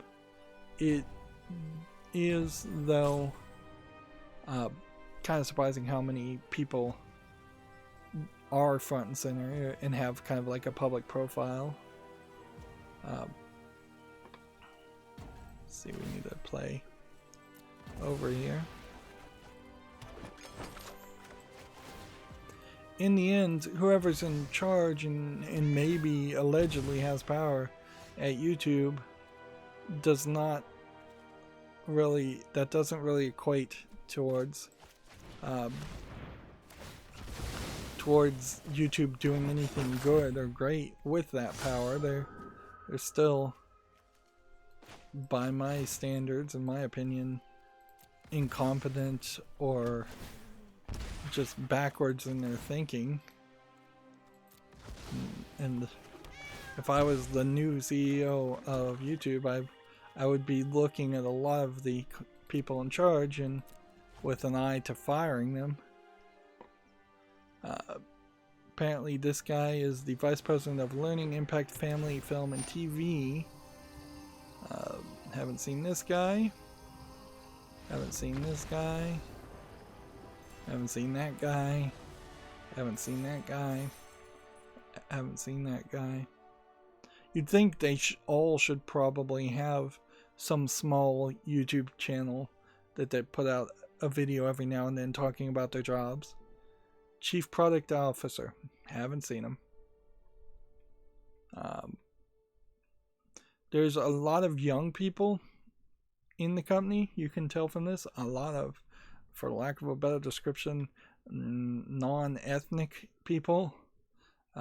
Particularly when you add in the way YouTube and Google doesn't really consider Indian people or Asian people to be ethnic, because they want African American and Latinos. So a lot of just straight up white people, a lot of guys. There's a decent number of women too in the company. But in the end, I imagine almost all of them still haven't recognized any of these people. More than what they look like on the outside, or they're like, I know her. I know Susan Wojcicki, and she's terrible at doing her job. In my opinion, they're all California people, which is the bigger problem. They all come from a California mentality. They all believe in groupthink. They all enforce groupthink, and they are completely undiverse in their political leanings, their opinions, the way they think. They're not pro free speech by any means, which is a problem when you're making a platform that inherently is and should be promoting free speech. And so, yeah, they all kind of suck, even though I only recognize one of those 33 pictures. And I guess it is probably better for each of those people that they are just hiding behind a desk. But there's really no benefit of naming and shaming these employees. They should either work to improve YouTube as best as they can, or leave YouTube and let somebody else be in charge. Moving on, Gamasutra has an article. Fortnite's newest mode cuts combat to create a purely social space. We had heard rumors about this, so apparently that's now mostly confirmed. Let's see, Gamasutra has an article. The Xbox Game Pass has now over 10 million subscribers, which I am surprised that there would be 10 million concurrent subscribers, but there's a lot of different ways that people end up with Xbox Game Pass. The ESRB had a blog article, What Parents Need to Know About Multiplayer Video Games, written by the president of the ESRB. And it seems like it's a pretty long article and probably somewhat informative. This is what the ESRB should be doing, so I cannot blame them for that one bit. Of course, with the ESA not making any real money from the E3 presentation this year, both the ESA and the ESRB are going to be financially strapped, if not potentially shut down, which I think Walmart would have a problem with that, but it probably wouldn't be too hard for the ESRB to mostly shutter and just have a self-certification system for its member companies, in which nobody actually looks at the game and nobody actually reviews the game. It's just that Nintendo says the game is rated E for everyone, and they go, okay, you can use this logo to say E for everyone. And then they probably will charge even more for non-member companies that try to get ESRB ratings.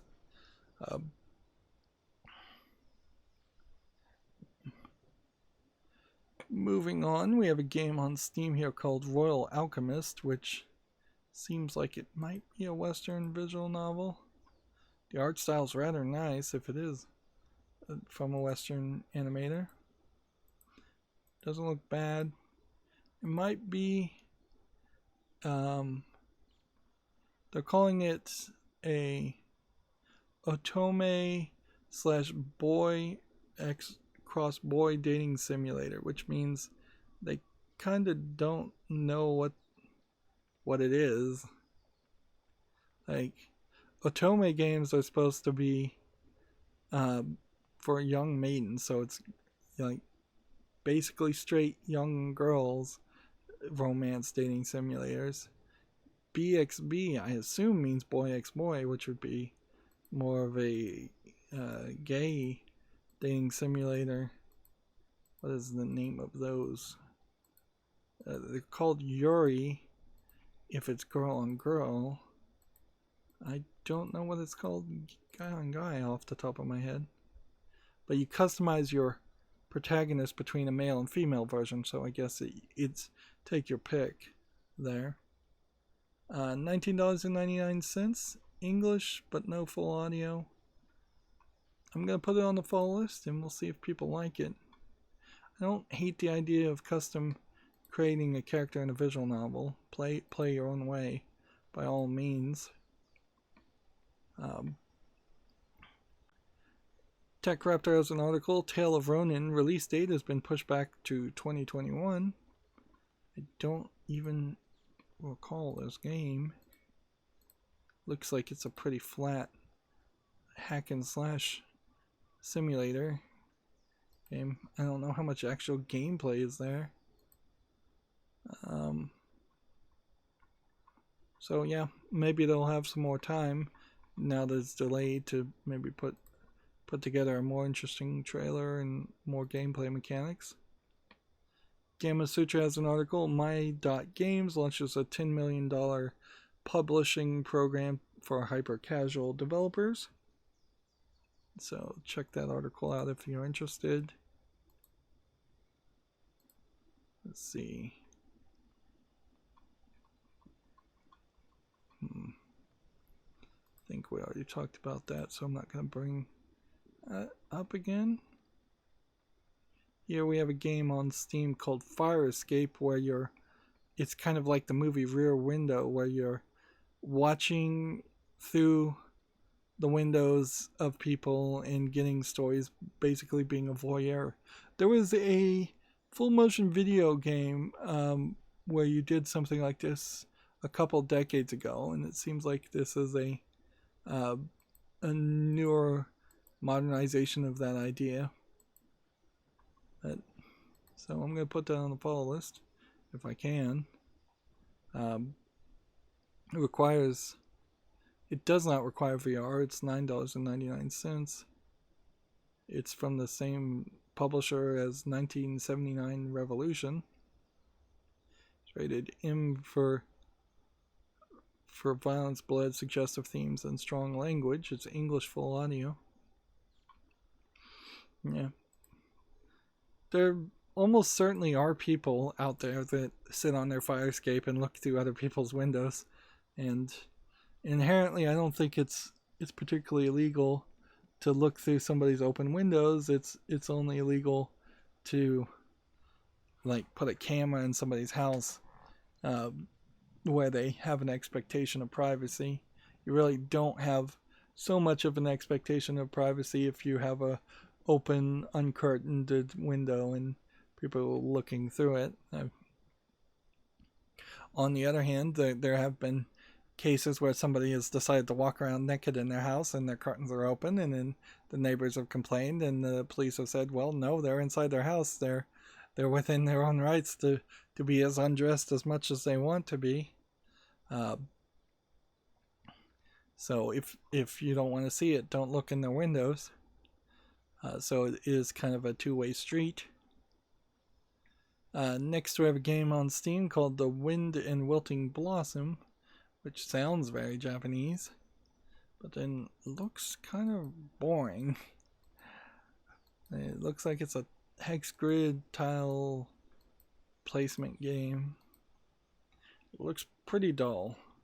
Early access, $13.99, English only, full audio. Why no Japanese support here?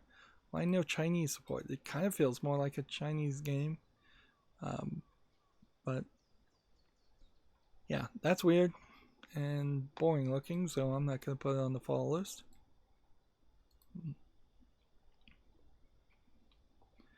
Next, we have a game that's a bunch of Asian characters. It's called The Swordsman X. It's already mixed, so it's probably not making it to the follow list. Unfortunately, it looks very pretty. It's probably one of these Chinese very pretty games that doesn't have any actual play mechanics in it. $21.24, online player versus player only, Chinese. Yeah, that's exactly what I thought. There are no servers to join the game. You can't make your own games either without having to pay a fee. Wow. So they're trying to pull some kind of scam, it seems. Next, we have a game on Steam here called Enamored Risks, which looks like a Western visual novel. I don't know how many of these I would be willing to play. Take note that the 3 screenshots here are just the exact same characters in the exact same position and almost the exact same poses. And it looks like it's just marker drawings of each character. This feels a little too low quality for me. It's free, so I guess the price is right. English only, no full audio. Says it has over 50,000 words. So if this looks interesting, you check it out, but I'm not going to bother to put it on the follow list.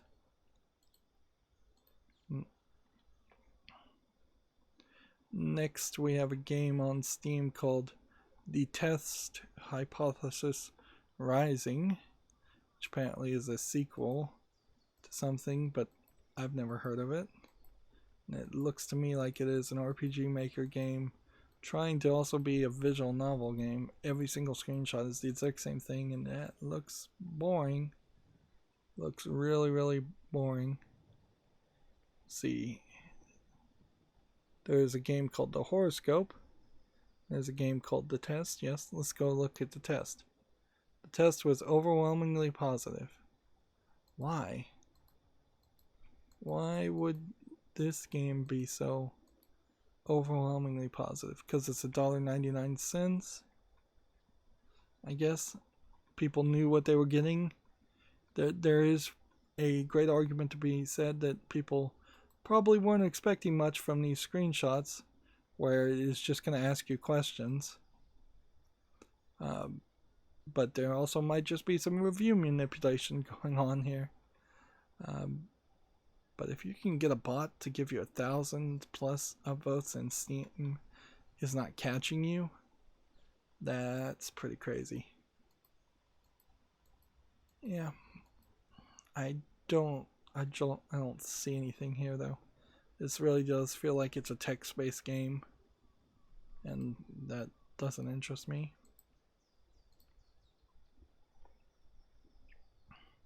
Next, we have a game on Steam called Alien 911 Prologue, which is probably a demo.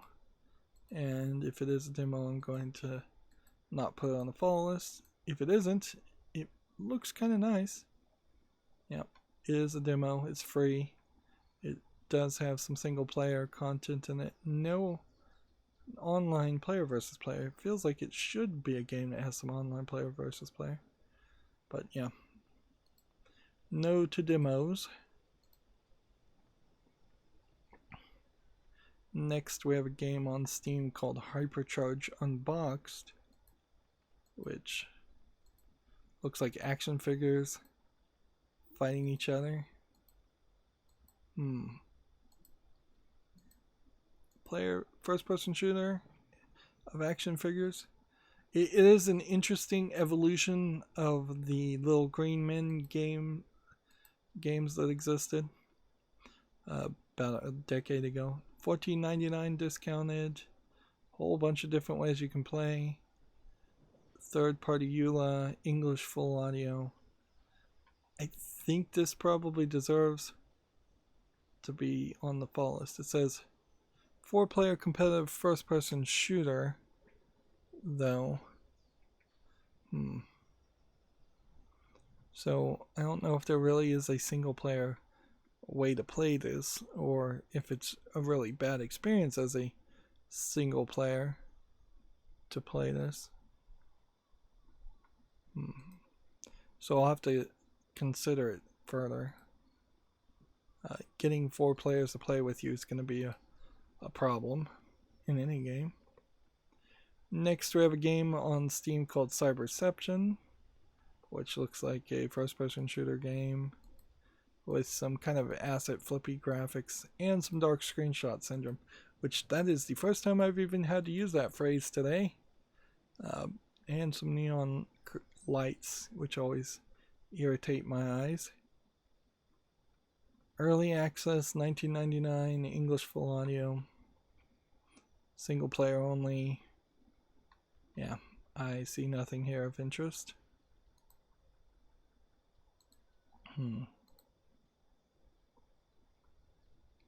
Next, we have a game on Steam called Rydo, which is mixed already. I don't think it has any good controls. That's the problem. Otherwise, this looks like a asset flip horror game. It's moderately well polished, but not even that well polished. So, it's English and Japanese full audio. Let's see what the reviews say.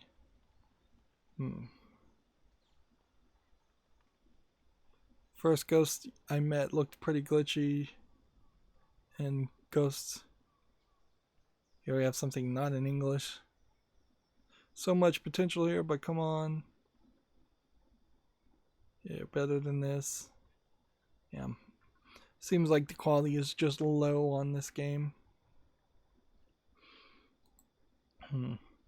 It's a funny thing. There is a niche fandom for horror games, and there are quite a lot of horror games that get made, but the kind of demand for high quality is also high in the horror games, and so you can't just really turn out something terrible and expect it to sell, although many people try to do that.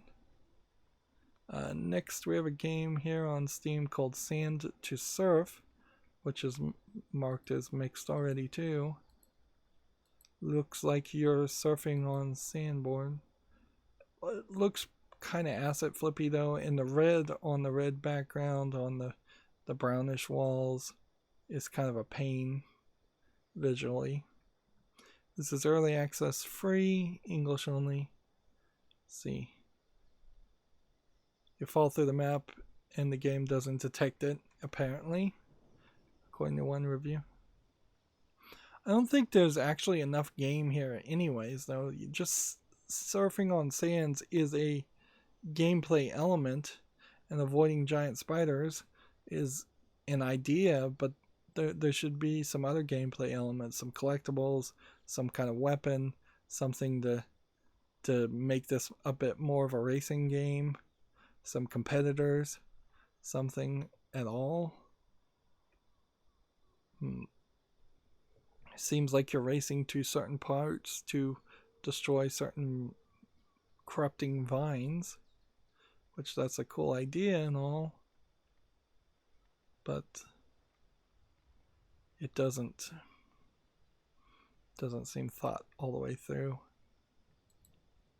You know, I'd like to see like a Myst game where you could surf on sand, and then instead of a standard just click to the left to move to the left or click to the right to move to the right gameplay mechanic, you had some high action actually happening while you're playing the game.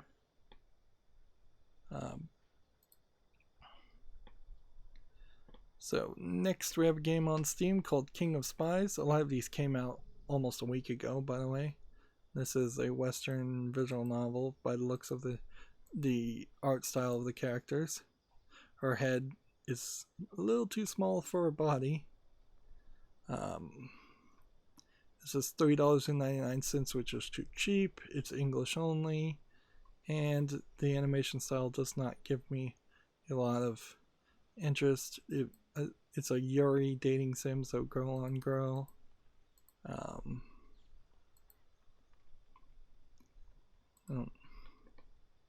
don't think there's anything else more to say there.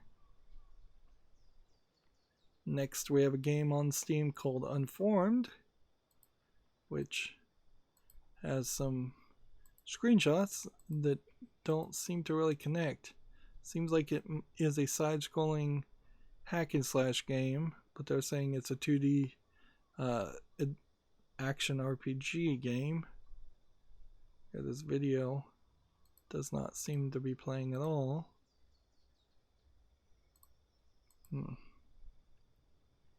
Yep. It doesn't look particularly interesting. Early access $14.99, English Chinese. We haven't had to call too many games cheap Chinese games. Perhaps that is because I curated quite a bit.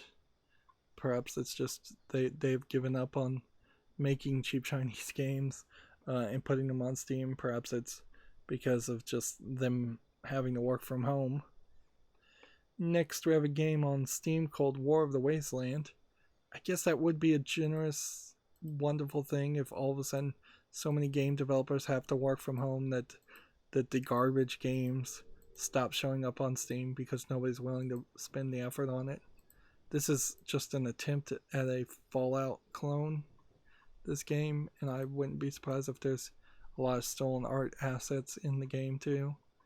$14.99, English only. Nothing there that makes it go to the wish list. We have about 4 more tabs, so we'll be done in a second. As soon as I look at this game and make sure it's YouTube family friendly. We have a game on Steam that came out the 24th called Sweet Story Bad Girl from Pin in Apple Studios, which seems to be like a new player in making low effort adult oriented games. And yeah, this is just flip over match the cards game, which I think was the other Pin and Apple game that they released. 99 cents, whole bunch of languages. For this character, she's not terrible. Like, the head is fine, maybe a little bit too much blush, no nose, which might be a problem. Tiny mouth might be a problem. The problem runs into, you have kind of like this black collar that contrasts to a white shirt, to a white skirt, a pink skirt with then a black belt. Then you have like this star that barely is even viewable on the background of her skin. And then you have a shirt with text over it, which is a little too much. And then you have a belly shirt, and then you have a tattoo, and then you have her spray painting. It's just a little too much thematically it's a hat on a hat type element, and here they have some adult content that is a DLC. They probably should tone her down a little bit. She feels like she's actively trying to look like either a drag queen or a prostitute with just too much makeup, too much accessories, too much of everything. Whereas if you compare that to almost every single lewd character from like a Japanese visual novel, even if they are in ridiculous clothing, they tend not to accessorize within makeup and other things. They try to keep it somewhat constrained and focused. Next we have Trials of Mana, which there was a demo that people could hack to play the entire game, and so they took down that demo. Otherwise, Trials of Mana is getting rated very positively, so I'm going to put it on the wish list. It's $49.99. English full audio, Japanese full audio. Does it have any other languages full audio? No. This is the third of Mana series games. And this is the remake, for lack of a better term, of it. It was originally released in Japan as Seiken Densetsu 3. It has been rebuilt from the ground up in 3D. Not really sure. It probably is culturally relevant enough to play the of Mana series, but I'm not 100% sold if that's the case. Next we have a game called Lumberjack, which there was another game where you play as a lumberjack, where this is more of a seeming story-based experience, and it says it's a story about a caring father, and I'd be willing to maybe play this game to get a story if the story's good, so I'm going to put it on the fall list, but there's a lot going against it First of all, $6.99 is pretty expensive, English only, and then the art style and no widescreen is a bit of a problem. There was a game that came out, and I guess we talked about it earlier this week, called Moho Arms, I believe.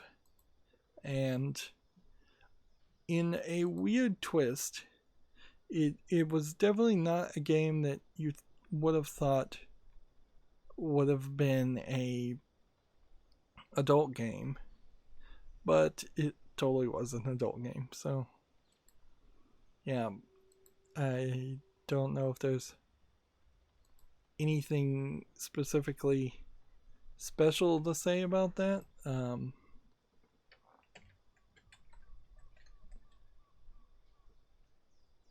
Let's see if we can find it here. Yeah. So this game here, Moho Arms, like it looks to me just to be a high action hack and slash game. This looks like it's really polished. It's rated very positively. It's on the fall list, but apparently in the cutscenes they throw in some 18 plus content. You can see it's not labeled here with that. You can also see that there's no like DLC or patch being mentioned here. So I'm not even sure how you would get that content. Like the violent hack and slash gameplay against the in-game enemies is the only description as far as adult content. Maybe it was a mod I saw, but it was definitely this game. And you can kind of see that some of these screenshots are doing just straight up upskirts of the character. There it is. There's tag nudity. So yeah, it seems like it. This is probably a great example, though, of what you would want in games as they try to mature somewhat, is that here you have a character that you assume is an adult, looks like an adult, being capable at least of being in an adult situation of her own decision as a fictional character who really has no desire or decision. Like that is kind of the maturity there, instead of so many games having to self-censor or in general just not mention certain adult subjects at all, just out of fear of being censored. Alright, and so that then brings us, we have 15 victories we kind of need to do, but I wouldn't be upset if I skipped it, because it wouldn't affect our mastery level anyways. And so then that brings us to our Twitter feed, and I'm gonna just kind of try and quickly scroll through the Twitter feed and see if there's any big news that came up in the last couple hours. I feel like there isn't gonna be much big news. Let's see. That new WWE game that was announced with the weird heads. I know Giant Bomb really didn't like that at all. They hated the graphics there. And I don't know if that is a great indicator of what is going to, what the reception is going to be for that game. Indivisible's publishers, 505 Games, says a release tool mishap caused the surprise launch of Indivisible on the Switch with the wrong version, which that's fairly believable. Let's see. Adult Swim needs a senior brand manager, according to Gamma Sutra. That would probably be great if somebody got in that position and could really do something with it. Adult Swim was content that drastically needs to.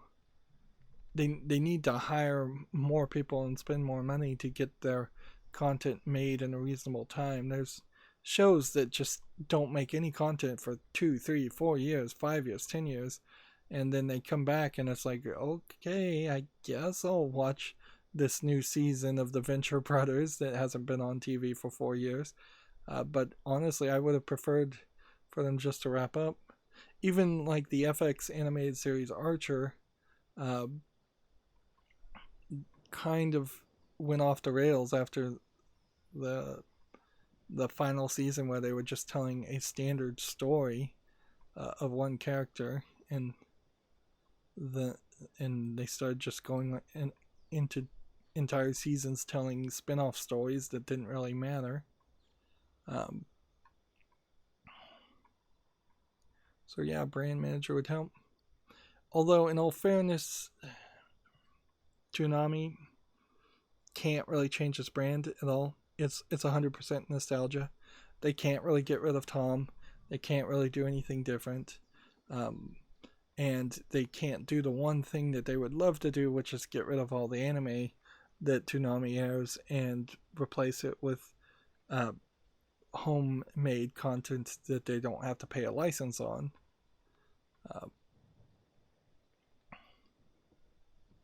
Star Wars Battlefront, the original Star Wars Battlefront, has Steam multiplayer has been returned.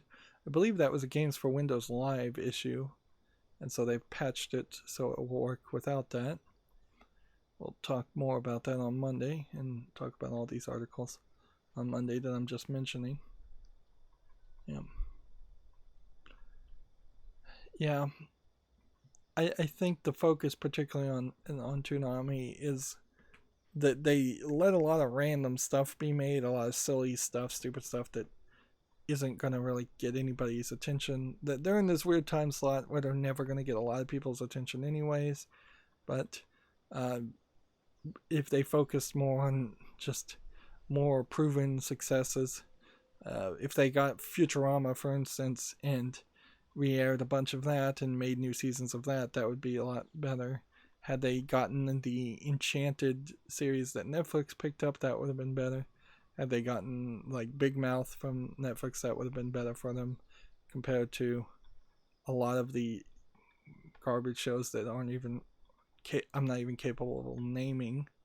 And a lot of times they don't even bother to label the things that they're airing on the on the TV guide. So if you're recording things with a DVR, which most people would be, since the time slot is in the middle of the night usually, it's no surprise that nobody sees their content.